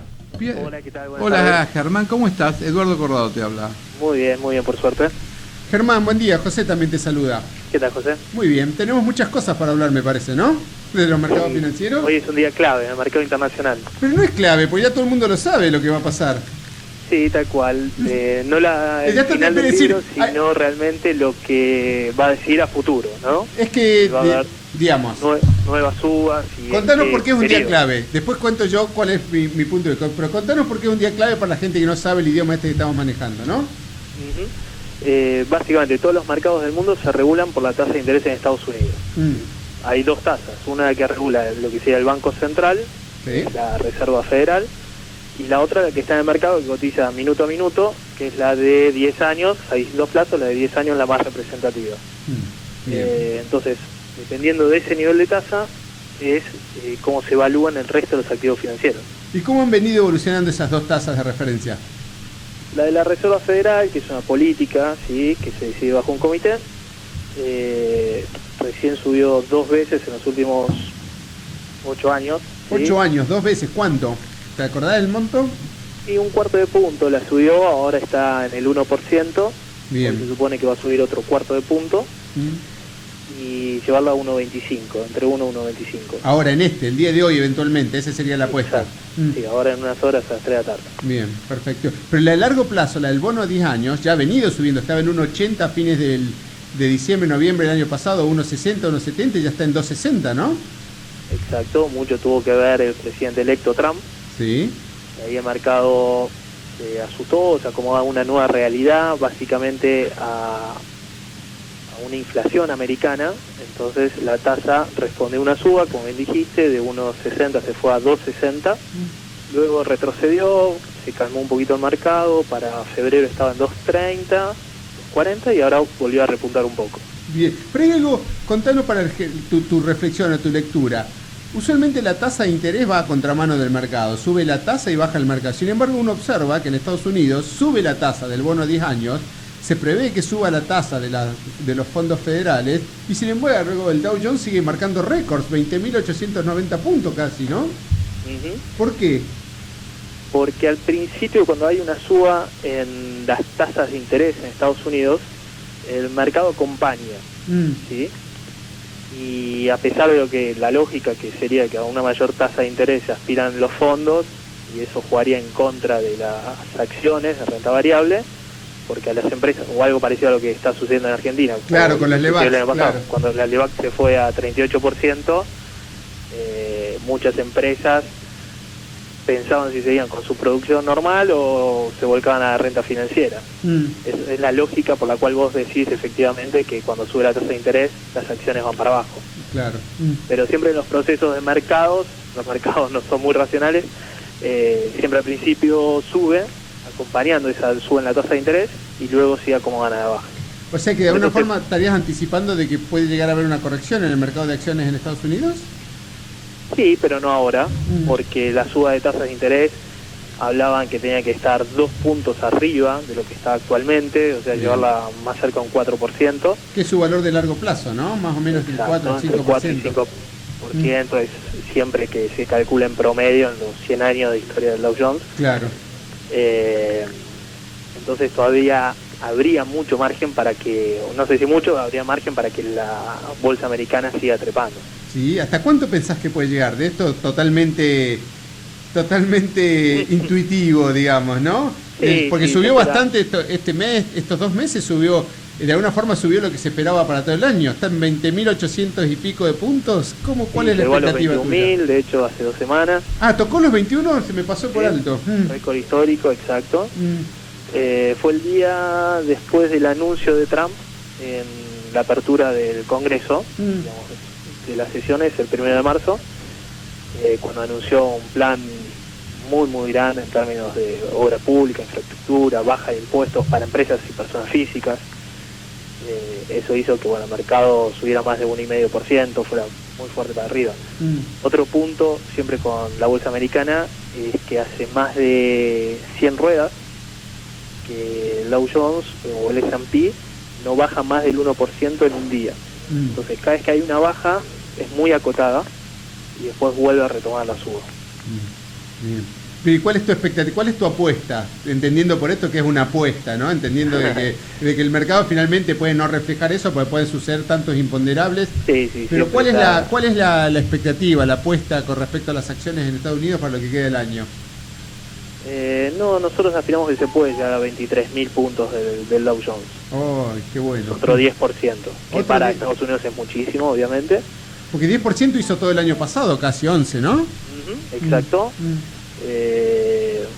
Entonces, si realmente se presenta el plan de Trump de baja de impuestos, hay muchas empresas, Apple, la más conocida, que tiene muchos fondos en el exterior, por un simple hecho tributario, impositivo, puede traer los fondos a Estados Unidos y eso volver a darle impulso a la empresa a nivel contable. Entonces, la empresa vale más por un tema de vuelta impositivo, de pasar fondos de un país al otro por cuestiones de reducción de impuestos, ¿no? Claro, un ingreso de caja por reducción de impuestos.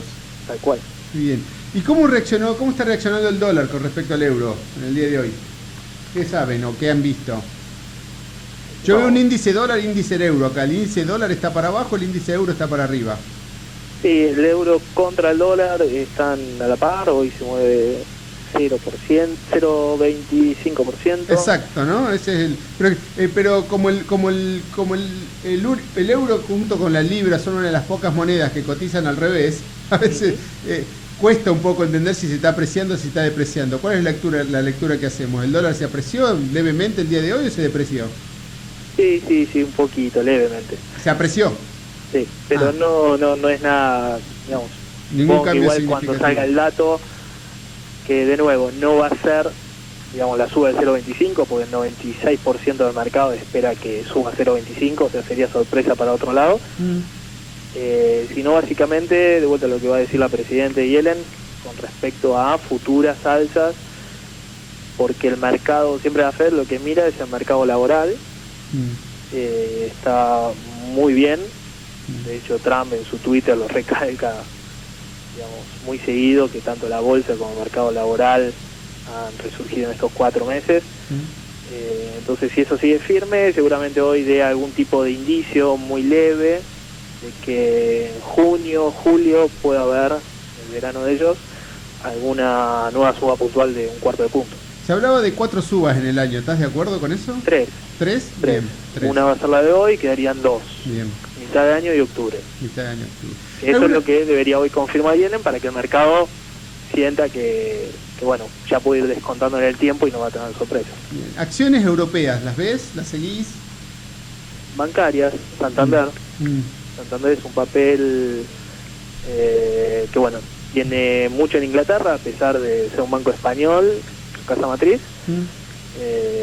Entonces es un papel de Europa que puede llegar a responder ante el tema de aumento de tasas, porque los bancos lo que necesitan es un spread un poquito más alto, ¿no? Con Europa con tasas muy chicas, Estados Unidos también.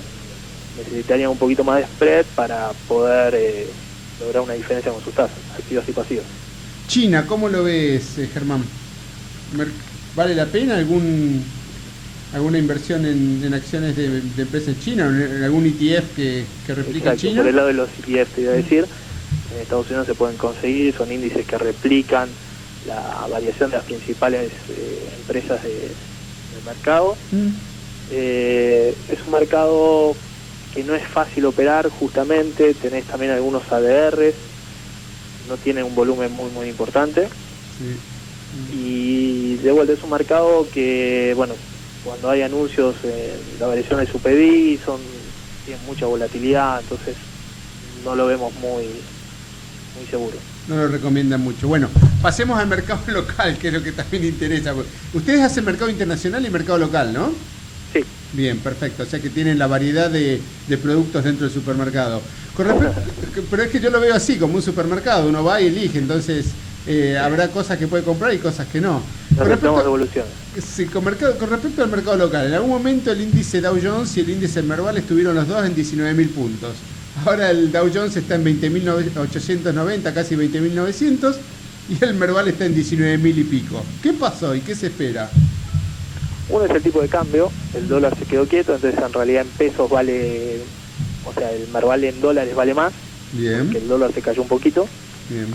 Entonces ahí tenemos una explicación, y la otra es que, bueno, el mercado argentino enero y febrero, sobre todo los primeros 15 días de febrero, de hecho estuvo como la bolsa a nivel mundial que más había subido, y bueno, una toma de ganancias que lo hizo caer, y un poco de las expectativas, los famosos brotes verdes que no se terminan de consolidar. Sí. Entonces, bueno, buena excusa para tomar ganancias y buscar nuevos impulsos. Sí, pero ¿de alguna manera sos optimista también con el mercado local? Sí, todavía le vemos mucho recorrido, sobre todo hasta junio, julio, ante las elecciones,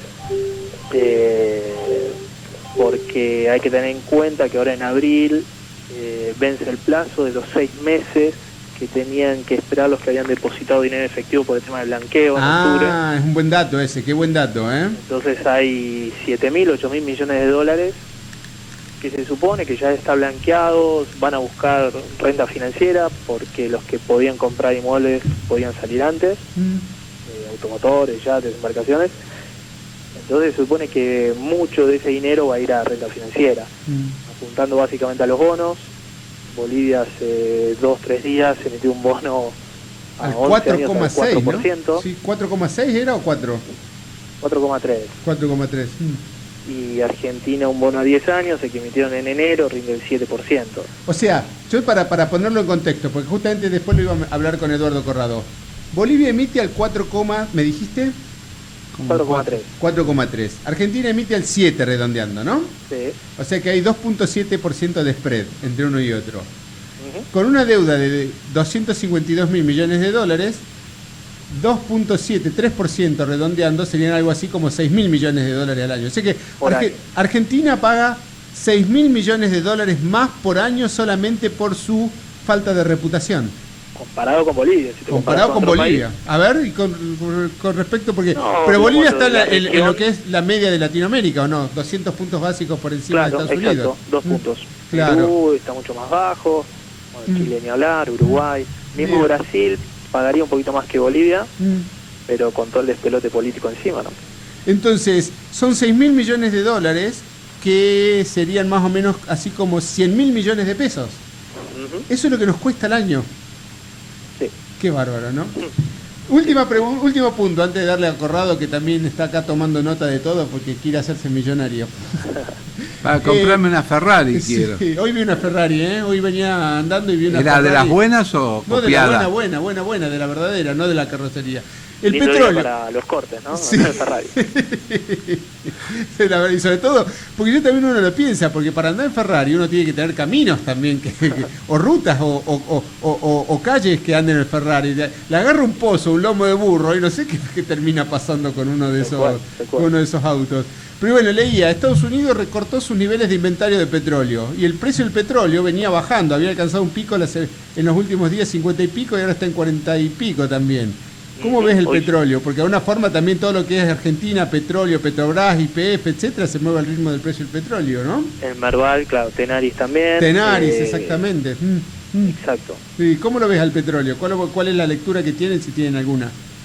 El petróleo lo vemos también retomando sus niveles.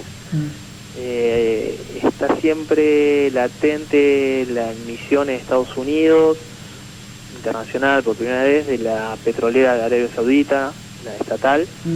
Se rompería el mercado, sería la IPO más grande de la historia. ¿De cuánto se habla? ¿De cuánto puede llegar a ser eso? Se hablaba de, bueno, hay que ver cuántas finalmente meten en el mercado, ¿no? Claro, ¿cuánto emiten? 30.000 millones de dólares. Muchísimo. Y bueno, eso siempre puede determinar el mercado. Se supone que cuando salgan van a esperar que el petróleo esté un poquito más arriba. Arabia Saudita es clave cuando habla de justamente también de los recortes, se va a recortar su producción. Entonces, bueno, pero como todo commodity también, cuando hay una suba en la tasa de interés por parte de la Fed, los commodities acompañan. De hecho, hoy los commodities, a pesar de una baja, están bastante arriba.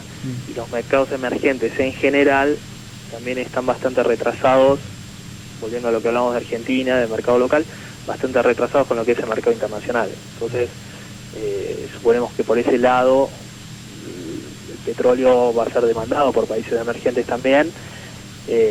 Puede seguir subiendo, volver a los $60, ¿no? 60 sería un precio target de un... Sí, sobre todo para vaca muerta y para YPF es un valor que le puede dar muchísimo impulso.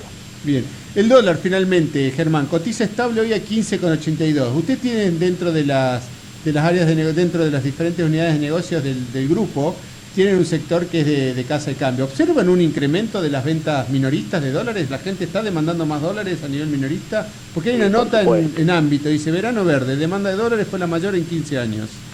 Sí, dentro de esa demanda verde hay mucha demanda de pesos chilenos, reales, que nosotros acá también lo vemos. En el consolidado siempre se traduce todo a dólares. Claro, entiendo. Pero lo que fue de pesos chilenos fue bestial, reales también, euros. Digamos que todo se relaciona con la salida por turismo, ¿no? ¿Y Argentina pero se puede también el minorista ve que no tiene grandes sumas, vamos a Doña Rosa que va y compra dólares porque lo ve barato. El que siempre compra dólares compra más hoy en día porque lo sigue viendo barato. Pero sin embargo los futuros no reflejan, los futuros de dólar no reflejan a un cambio de expectativa significativa. Es como, me da la impresión, uno ve las tasas en dólares, las tasas de interés en dólares, y son bajísimas. A uno no le... Es decir, poner un plazo fijo en dólares es casi lo mismo que dejarlo en billetes. Por el otro lado, los futuros tampoco muestran un cambio de expectativa significativa, y sin embargo existe cierto consenso que el tipo de cambio está atrasado, ¿no? Sí, la pregunta no es si está atrasado o no, sino cuándo va a subir. ¿Cuándo? Exactamente. Pero con respecto al plazo fijo, obviamente en dólares rinde de 0,05, nada, como dijiste, hasta 1%, no mucho más, cuando se consigue esa tasa. Y el tema de dólar futuro es porque también ahí se negocia una tasa de interés implícita. Claro, en realidad los futuros son tasas, pero por eso, al ser pagaderos en pesos, lo que predomina es más la tasa de interés que el afán de una suba del dólar. Pero a mí me da la impresión de que están, no sé si es la misma impresión que vos tenés, pero me da la impresión de que los futuros están baratos. No sé por qué tengo, ya sé que están arbitrados por tasa, ¿no? Pero esa intuición, esa sensación, es decir, no me termina, pero qué sé yo, bueno, es como toda inversión financiera, pero ¿compartís la sensación? Y el tema es de vuelta cuándo, porque si lo ves hasta junio, julio, capaz no está barato, pero bueno, tiene esa tasa implícita de 15, 16, 17%. En pesos, cuando ¿no? lo llevas a mayor plazo, ya en la parte larga no hay tantas cotizaciones, digamos, no hay tanta liquidez, la tasa no sube, porque justamente lo que se arbitra es la tasa, y ahí podría ser que a 17.60 a fin de año, siempre con el resultado de las elecciones en el medio de octubre, podría ser que está un poquito barato, ¿no? Es que justamente a eso me refiero, ¿no? Es decir, en octubre no va a cambiar de manera significativa la composición del composición no, tal cual, porque no es que el gobierno se expone a una renovación del 50%, claro, el gobierno actual. Pero va a ser la sensación, porque sacando el 35%, el gobierno actual va a mantener exacto la misma cantidad de asientos en el Parlamento. Claro, pero es todo para ganar, digamos, ¿no? Digamos, exacto, sí. No hay downside para el futuro. Es lo mismo que sucedía en diciembre del 2015, ¿no? Es decir, se hace muy difícil que esté mucho más abajo de lo que pueda llegar a estar, ¿no? El problema es cómo se vende esa noticia de salir muy pegadito a una oposición, si va unida o no, de que no se terminó de consolidar la victoria de hace 2 años, ¿no? No, pero por más que gane, al no cambiar de manera significativa, digamos, lo que es el sistema de decisión, más allá del impacto político que puede llegar a haber, obviamente que va a ser una situación bastante similar a la que está ahora. Me da la sensación, no sé. En número, sí. Pero no en ánimo. Es cierto.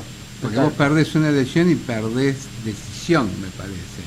Germán, no queremos abusar más de tu tiempo. Muchísimas gracias. ¿Cómo pueden la gente que quiera tomar contacto con las cotizaciones, tomar contacto con ustedes, dónde debe dirigirse, qué página web, cómo se manejan?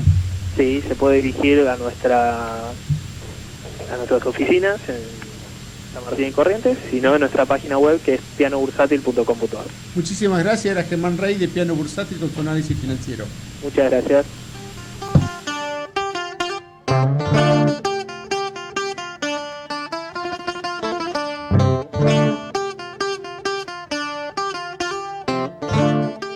Ecomedios.com AM1220. Estamos con vos. Estamos en vos. Descarga gratis de tu celular la aplicación Ecomedios. Podés escucharnos en vivo, informarte con las últimas noticias y entrevistas en audio y video. Búscala y bajate la aplicación Ecomedios. Conectate con nosotros. eco@ecomedios.com.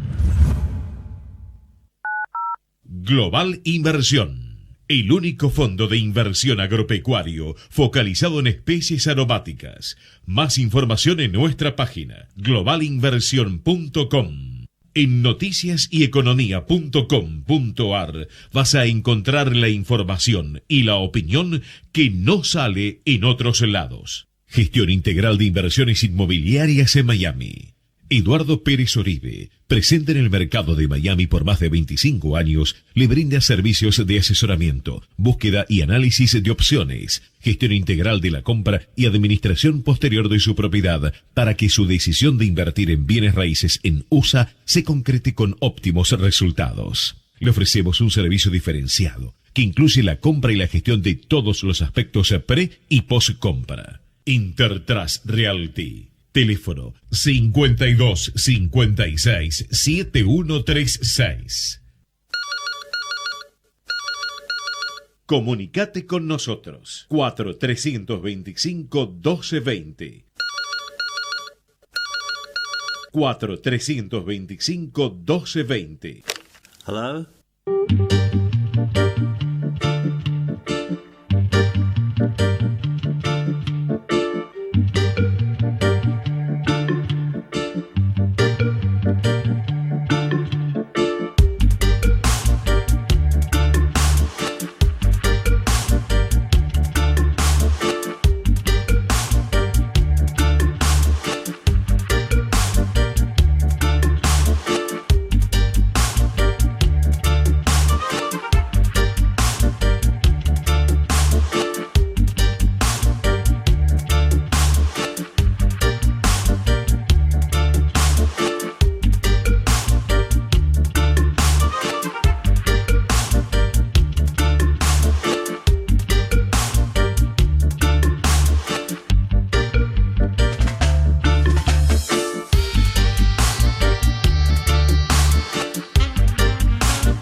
Seguimos en Café, Finanzas y Reflexiones, entramos ya en la última parte. Se pasó volando, doctor Corrado. Sí, porque estamos los dos, somos tan buenos que la verdad le vamos a mandar el telegrama de despido al doctor Malano, al ingeniero Toroc también. Y a Martín Saí también.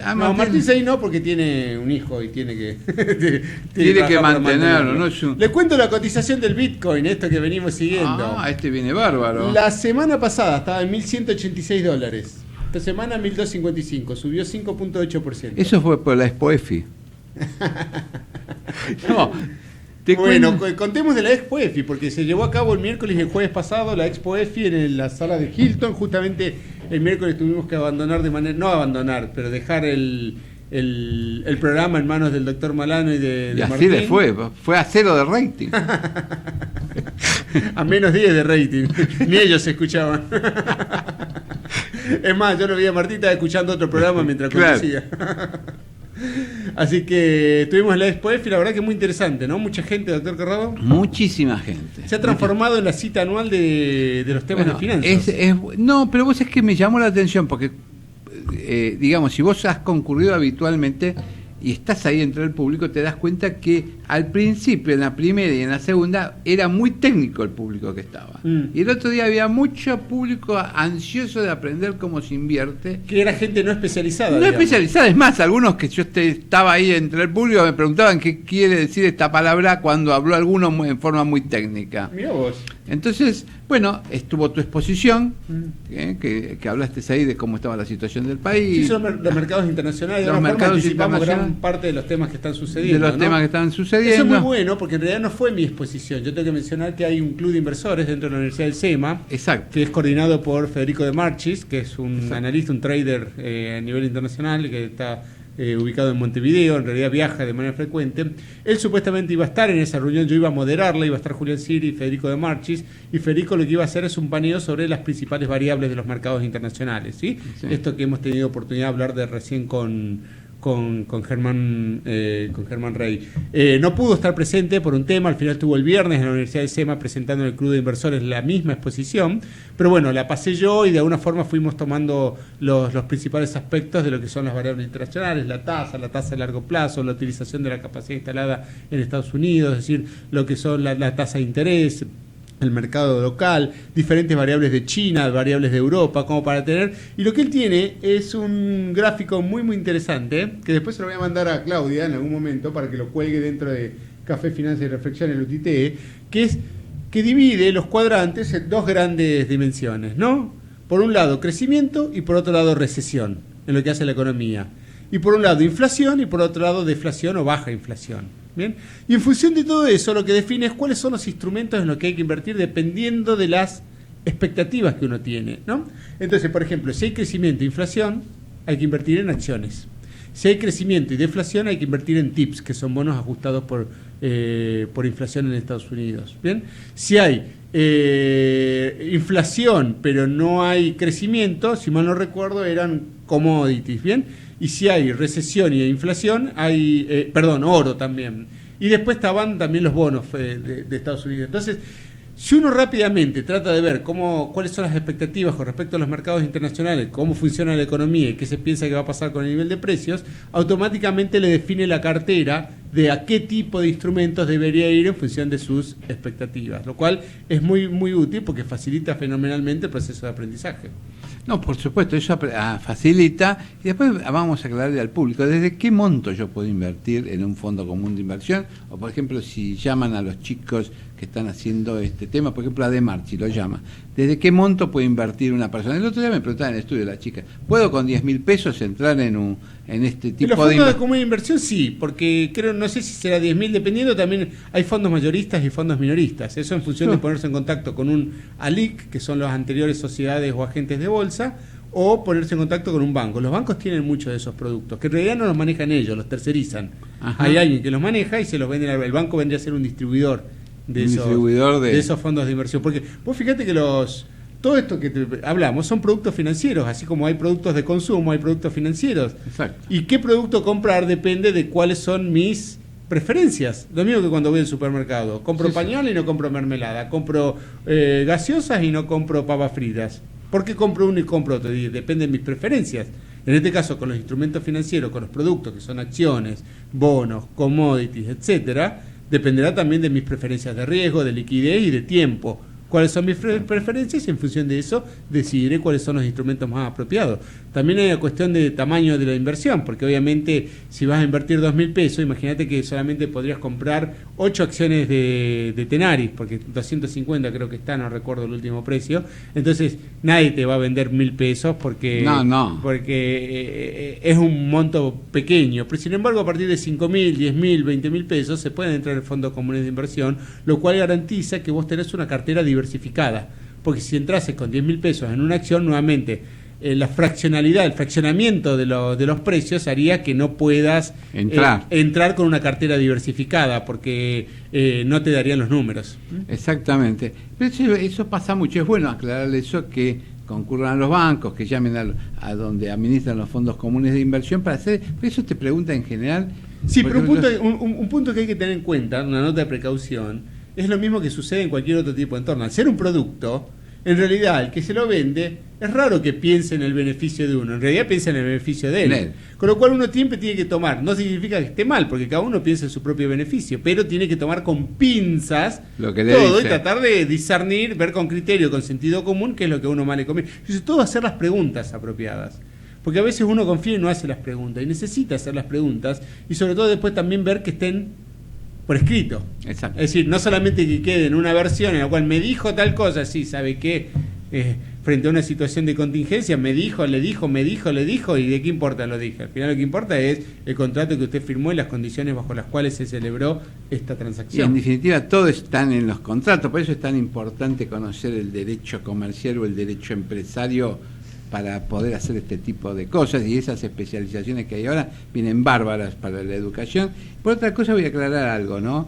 En ese momento, justo el día de la Expo EFI, había coincidido que los diarios publicaran que era en 1948 había sido la peor caída de la economía de Brasil, ¿no? Había caído el 7, y pico, y que coincidía con la caída del 2016-2017, 7, y pico. Esto era coincidente con hechos históricos. En la Argentina, por ejemplo, en 1948 Perón nacionaliza los depósitos bancarios. Y también la Argentina, si la comparábamos en términos comunes, en términos reales, también su economía viene cayendo y la industria viene cayendo en los últimos años a pasos, te diría, bastante acelerados, y eso es una de las causas también de la gran desocupación que hay en la Argentina. Algunos se discuten si el índice que dan de desocupación y de pobreza son ciertos, pero si vos mirás todos los índices y un poco también el índice de inflación de la canasta de los ejecutivos, el que publica la Universidad de SEMA, sí. Que publica la Universidad de SEMA, vas a ver que vos podés comprar hoy con tu sueldo menos cosas de las que comprabas antes, con lo cual, por más que tengas trabajo, digamos que en términos relativos son más pobres. Claro. Ese es uno de los temas que hay que tener en cuenta, eso, y eso es bueno para saber cómo proteges tus activos y qué te conviene hacer. Sobre todo porque a veces es una cuestión de ignorancia, no de inexistencia de instrumentos. A veces algo es inexistente por dos motivos, porque no lo conozco o porque no existe. Exacto. Y por otro lado, vamos a aclarar algo, ¿no? Con el tema, el otro día un colega tuyo publica un artículo sobre educación en la Argentina y por el tema de las huelgas, es algo que preocupa a la gente, ¿no? El tema de la huelga. Sí, yo publiqué un Twitter el otro día, en la cual decía la definición de una paradoja, que al final, con la conducta de estos gremios de educación, lo que termina favoreciendo es la educación privada. Claro. Termina siendo una paradoja, porque la educación privada termina siendo la favorecida de la conducta que llevan adelante los gremios de educación que dicen defender la educación pública, ¿no? Claro, y el doctor Zablowski publicó un artículo también en Clarín. ¿Zablowski? Sí. Sobre educación. Entonces le contesto por mail, tuvo la atención de mandarme el artículo de él por mail, y yo le digo, bueno, no solo habría que adecuarle el sueldo, pero sino a lo mejor dentro del sueldo el gobierno o el Estado debería decirle, bueno, yo te aumento tanto, pero el que tenga, lo voy a decir exacto, el que tenga más de 10 años de antigüedad en la docencia tiene que hacer como mínimo 2 años de entrenamiento en la universidad. El que tenga menos de 10, 4 años de entrenamiento en la universidad. Que sería una forma de compensar el sueldo. Bueno, vos ganás 20 iniciales, pero también te estoy dando esto que es una nueva herramienta para tu profesión de enseñanza. Sí, es cierto. Te paso a repasar los mercados, ¿sí? Sí. En los mercados, el mercado local, lo que es el Merval, 19.087 puntos, un 0.13% para arriba.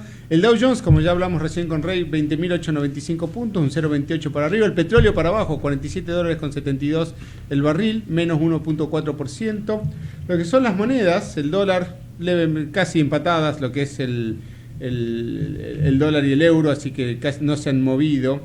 Lo que son las bolsas, ya lo mencionamos recién. Tenaris, una suba del 2%, hoy 31.95, me da la impresión de 31.95, qué raro Tenaris, porque Tenaris tiene un valor, habrá hecho algún fraccionamiento de acciones, bueno, no recuerdo. Los bonos y los títulos públicos, bien, el Bonar, el Bonar 2017 0.14, el Bonar 2024 0.30%, y los commodities, veamos un poco los commodities, todos los commodities para abajo, pero levemente. La soja 0.90% para abajo, $362.76, el maíz $139.27, 0.21 para abajo, el trigo $151.39, 0.06% para abajo, y el oro levemente, un 0.07% en 1.203 puntos. Finalmente, el riesgo país, algo de lo que hablábamos recién, ¿viste? La reputación argentina le cuesta al país 100.000 millones de pesos por año, que es los 2 puntos y pico % de tasa de prima de riesgo que paga, por ejemplo, con respecto a Bolivia.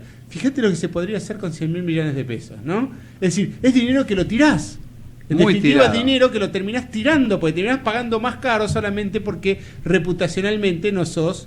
creíble. No sos confiable, exactamente, no sos creíble. Pero, a ver, para el inversor, ¿es más confiable Bolivia que Argentina? ¿Para el inversor internacional? Sí, por supuesto, por eso le pide una menor tasa. Ajá, a pesar de su menor dimensión de país y que no tiene salida al mar. Es un tema... Pero eso no tiene nada que ver, porque vos fíjate que Suiza... No, bueno, Suiza no tiene el capital del mundo. Pero Suiza, ¿sí? Tiene la alimenticia más grande del mundo, Nestlé. Y no tiene campos, no tiene extensiones, ¿sí? Es decir, tiene Japón, tiene una de las siderúrgicas más grandes del mundo. Y no tiene ni hierro ni tiene carbón. Es decir, no tiene nada que ver si Bolivia tiene salida al mar, sino que también se portan los países o que tan mal se portan. ¿Puedes decirme un país más, de alguna forma, más carenciado de ventajas comparativas como Japón? No, es una isla, es pequeña, no tiene extensiones. Tiene muchos habitantes. Pero sin embargo, es una potencia mundial. Sí. ¿Cómo logras eso? Con trabajo, con educación y con trabajo y con perseverancia. Entonces, a veces no es tanto de que, bueno, Bolivia está, entonces no tiene salida al mar. Bueno, quizás si tuviese salida al mar, sería mejor todavía. Estaría mucho mejor. Pero tal cual lo muestran los mercados, todos los países de Latinoamérica, salvo Venezuela, son más confiables que Argentina. La verdad... Un papelón para Argentina. Sí, pero parece que no a mucha gente le importa. Es decir, termina siendo eso de que el aspecto reputacional es como que la culpa es de los otros y no de uno, ¿no? Exactamente, claro. También, ojo, los grupos piqueteros que colapsan en el centro porteño hacen también a eso a la vista de cuando vos haces un análisis de país. Sí, por supuesto. Por otro lado, hoy, ojo, en este momento, en Holanda, que están en la media jornada de las elecciones, ya votó un 33% de los inscriptos. Tema no menor, y es la primera vez que hay tanta presencia de prensa nacional e internacional en Holanda. Han considerado que Holanda va a ser la bisagra de la Europa unida o de la Europa desunida. Es uno de los temas más importantes que está pasando hoy en los medios de comunicación. Le han dado como primacía sobre cualquier otro tema. Y habría que ver qué pasa, ¿no? Si gana el nacionalismo en Holanda, qué pasa con el euro.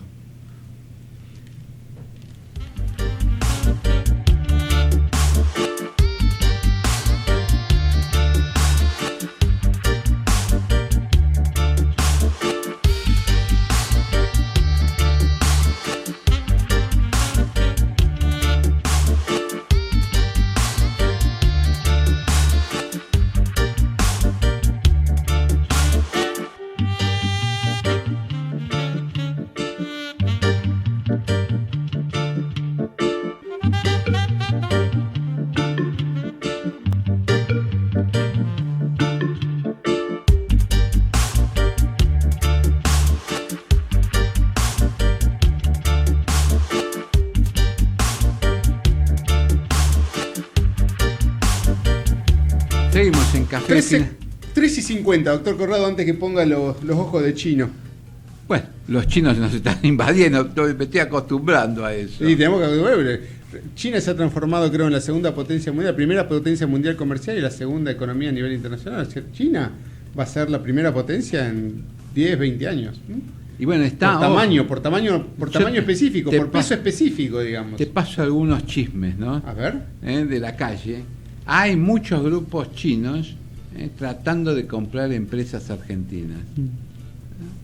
Después sí me acordé, tengo que hablar con vos por un tema de negocios, por una empresa que vos estabas tratando de vender. De que no me olvide, avísame, No lo vamos a hablar al aire, por supuesto, ¿no? Pero había una empresa que vos me habías comentado que se vendía y creo que le podemos encontrar un comprador. Bueno, eso viene bárbaro, Bueno, yo te quería mencionar una teoría, un paper que estoy escribiendo, un pequeño reporte que estoy escribiendo, ¿no? Ajá. Que se llama, mira, te hago la introducción. Dentro de lo que es finanzas, la incertidumbre tiene un componente, de hecho es el componente de las finanzas, pues si no existiese la incertidumbre o la gente no la valorase de manera negativa, no sería necesario pedir tasas de retornos por encima de una tasa base estándar, ¿no? Eso es lo que hace la extra tasa, por eso Bolivia es más barato que Argentina, por eso las acciones rinden más que los bonos, etcétera, ¿no? Porque existe el riesgo y porque la gente es aversa al riesgo, ¿no? Y se habla de loterías y seguros. Loterías es cuando el azar termina favoreciéndote, una lotería compras un número y después ganás o no. Y seguros al revés, cuando el evento te puede afectar de manera negativa. Se habla académicamente de loterías cuando el evento te afecta de manera positiva, y se habla de seguros cuando te afecta de manera negativa. ¿Bien? Por ejemplo, comprar la quiniela, comprar la lotería, sacarte un número es justamente eso, un evento positivo que tiene una probabilidad de ocurrencia. Y que te suceda, que te roben el auto, también es un evento negativo que tiene una probabilidad de ocurrencia. Y lo que yo menciono, lo que estamos proponiendo en este trabajo, lo que estamos proponiendo en este enfoque que estamos llevando adelante, es que Argentina tiene como un síndrome, el argentino en general, que tiene un síndrome que está vinculado, lo hemos denominado síndrome estadístico, ¿sí? O síndrome de la lotería. Y que se basa en lo siguiente, ¿no? Se basa, te voy a poner un par de ejemplos como para que lo puedas analizar y para que me puedas dar tu punto de vista. Se basa en el siguiente argumento, que por alguna manera el enfoque sociológico, la psicología de masas de Argentina no está acostumbrada a lidiar con dos grandes aspectos, con ciertos fenómenos que ocurren de manera muy muy poco frecuente, pero que ocurren, y con el tiempo, que hace que esos eventos parezcan que nunca suceden, ¿no? Te pongo un ejemplo muy muy simple, ¿sí? Una moto que pasa un semáforo en rojo. De repente la moto pasa un semáforo en rojo, dice, pasó el semáforo y dice, ¿qué pasó acá? Nada. Pasó el semáforo y no pasó nada. Exacto. Al siguiente día, ¿qué hace? Pasó otro semáforo en rojo, ¿qué pasó? Nada. Y de alguna forma va relajando los controles, va relajando los niveles de precaución. Exacto. Y pasa los semáforos en rojo, porque dice, ¿qué pasa acá? No pasa nada. Exacto. Entonces lo paso en rojo. ¿Para qué está esta regla? No tiene sentido. Hasta que un día lo invoca. Hasta que un día bajó las defensas, bajó los niveles de atención y tiene un problema. Eso también lo pongo desde otro punto de vista. Un negocio. Suponte que saliésemos a vender quiniela, a levantar quiniela clandestina, que está prohibido, obviamente es ilegal, pero suponte que saliéramos a hacer. Entonces, ¿qué haríamos? Contactaríamos a la gente, usted a qué número quiere jugar, y definiríamos y le cobraríamos en función de lo que quiera apostar.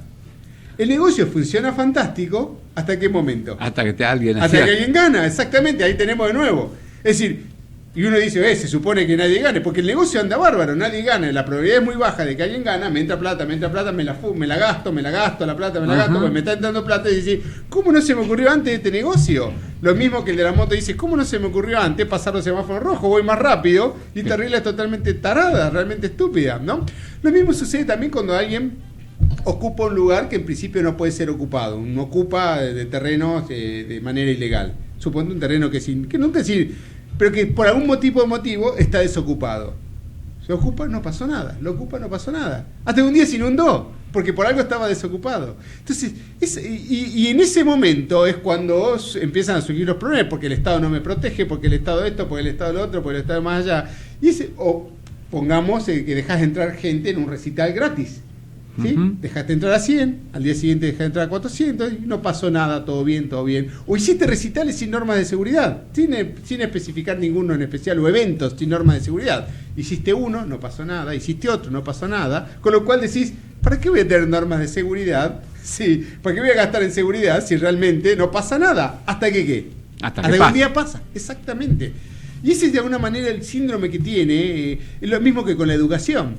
Empezás a disminuir la educación, pasa esto, falta un día de clase, falta un día... ¿Qué pasó? No pasó nada. Es decir, eso de que me muevo de a pasitos cortitos y no pasa nada, claro, hasta que algún día pasa. Son esos eventos, lo que decían los Black Swans, o los eventos extraordinarios que suceden con una muy baja frecuencia, pero cuando sucede te embocan realmente. ¿Sí? Y el ejemplo más extremo de eso es justamente vender lotería, vender quinielas. Recaudo plata, hasta que un día estadísticamente, por eso le decimos síndrome de la lotería, síndrome estadístico, hasta que en algún momento alguien acertó y dice, ¿sabes qué? Quiero mi premio. Y bueno, le puedo decir, sí, ¿sabes qué? Se suponía que nadie gane y que la plata me la lleve yo. Lo mismo que se suponía en un evento de que a nadie le pase nada. Sí, por algo son las normas, por algo son las reglas. ¿Sí?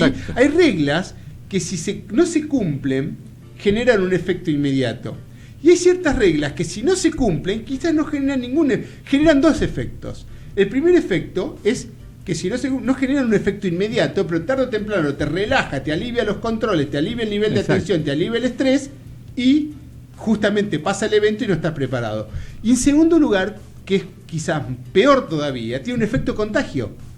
Porque alguien pasa en rojo el semáforo, viste, pasó una moto y el resto dice, che, pero ¿por qué respeto la ley si pasó y no le pasó nada? Entonces paso yo también. Entonces es que comienza a generar una psiquis, un efecto contagio desde de la psicología, dentro de la sociología, que hace que la sociedad en su conjunto relaje los niveles de control, los niveles de seguridad que están vinculados a ciertos eventos que no suceden de manera frecuente. Vos fíjate, ¿cuál es el negocio de comprar un seguro de vida? Ninguno. ¿Te moriste hoy? No. Entonces sos un tarado porque pagaste el seguro de vida.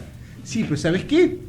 Va a pasar, tarde o temprano va a pasar, porque la estadística funciona de esa manera, porque las probabilidades funcionan de esa manera. Pues si esos eventos multitudinarios fuesen seguros, ¿para qué queremos sistemas de control? Porque si la quiniela, levantar quiniela clandestina, fuese un negocio que nunca nadie gana, todo el mundo lo haría. Y sin embargo terminan sucediendo los eventos extraordinarios que tienen una muy baja probabilidad de ocurrencia, pero que cuando suceden terminan impactando de manera significativa. Y eso sucede en todos los ámbitos, en lo cual vos decís, sí, pero hice esto y no pasó nada.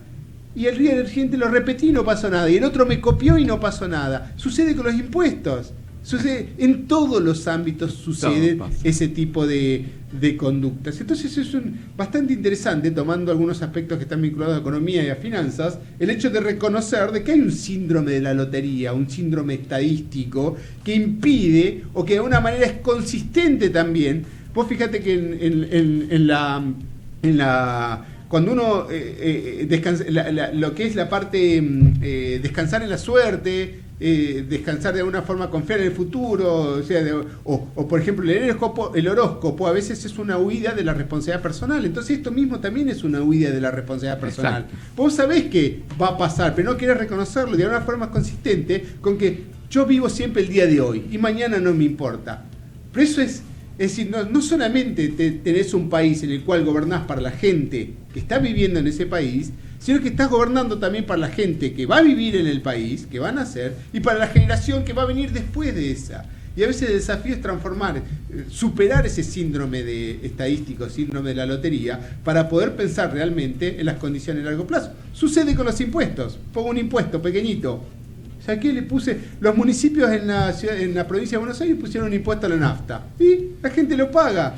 Claro. Y así empezás a sumar impuestos y terminás con este Frankenstein, que es de ahora no saben cómo desarmarlo. Exactamente, porque claro, hiciste un pasito y no pasa nada, y quizás nunca pase nada, pero lo más probable es que sí, que pase algo en algún momento y no estás preparado. Exactamente eso. Vos es que en general, por ejemplo, vos tomaste el caso del motociclista, ¿no?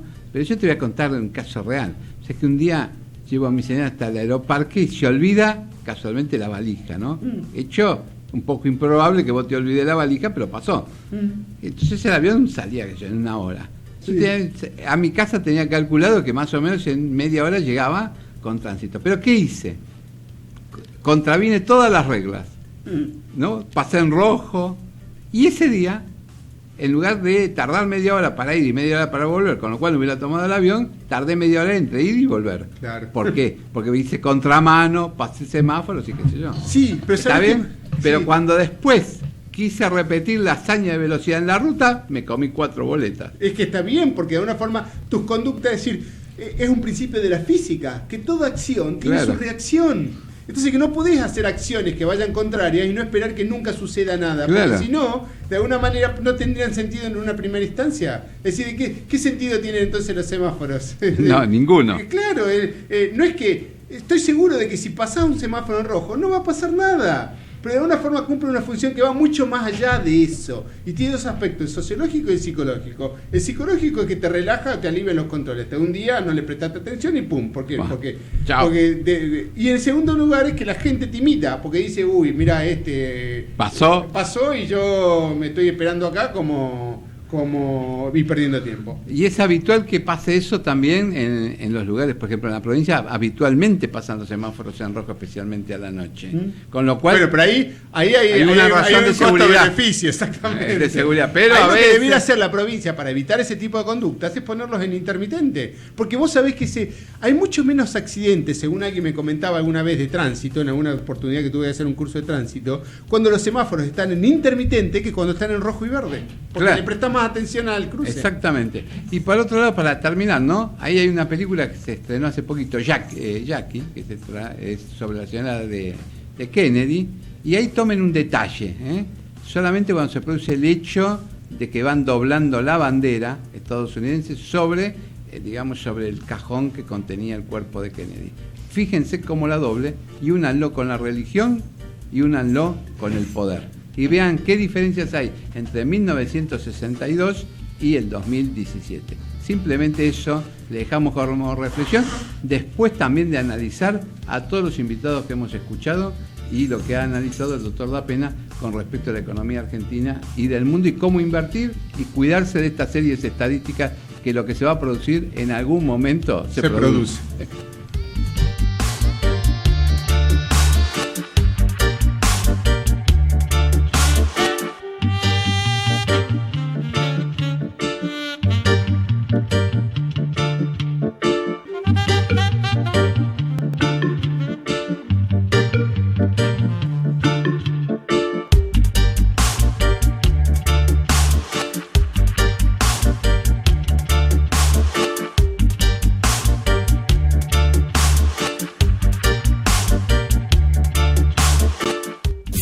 Desde Buenos Aires, transmite LRI 224, AM 1220, Ecomedios,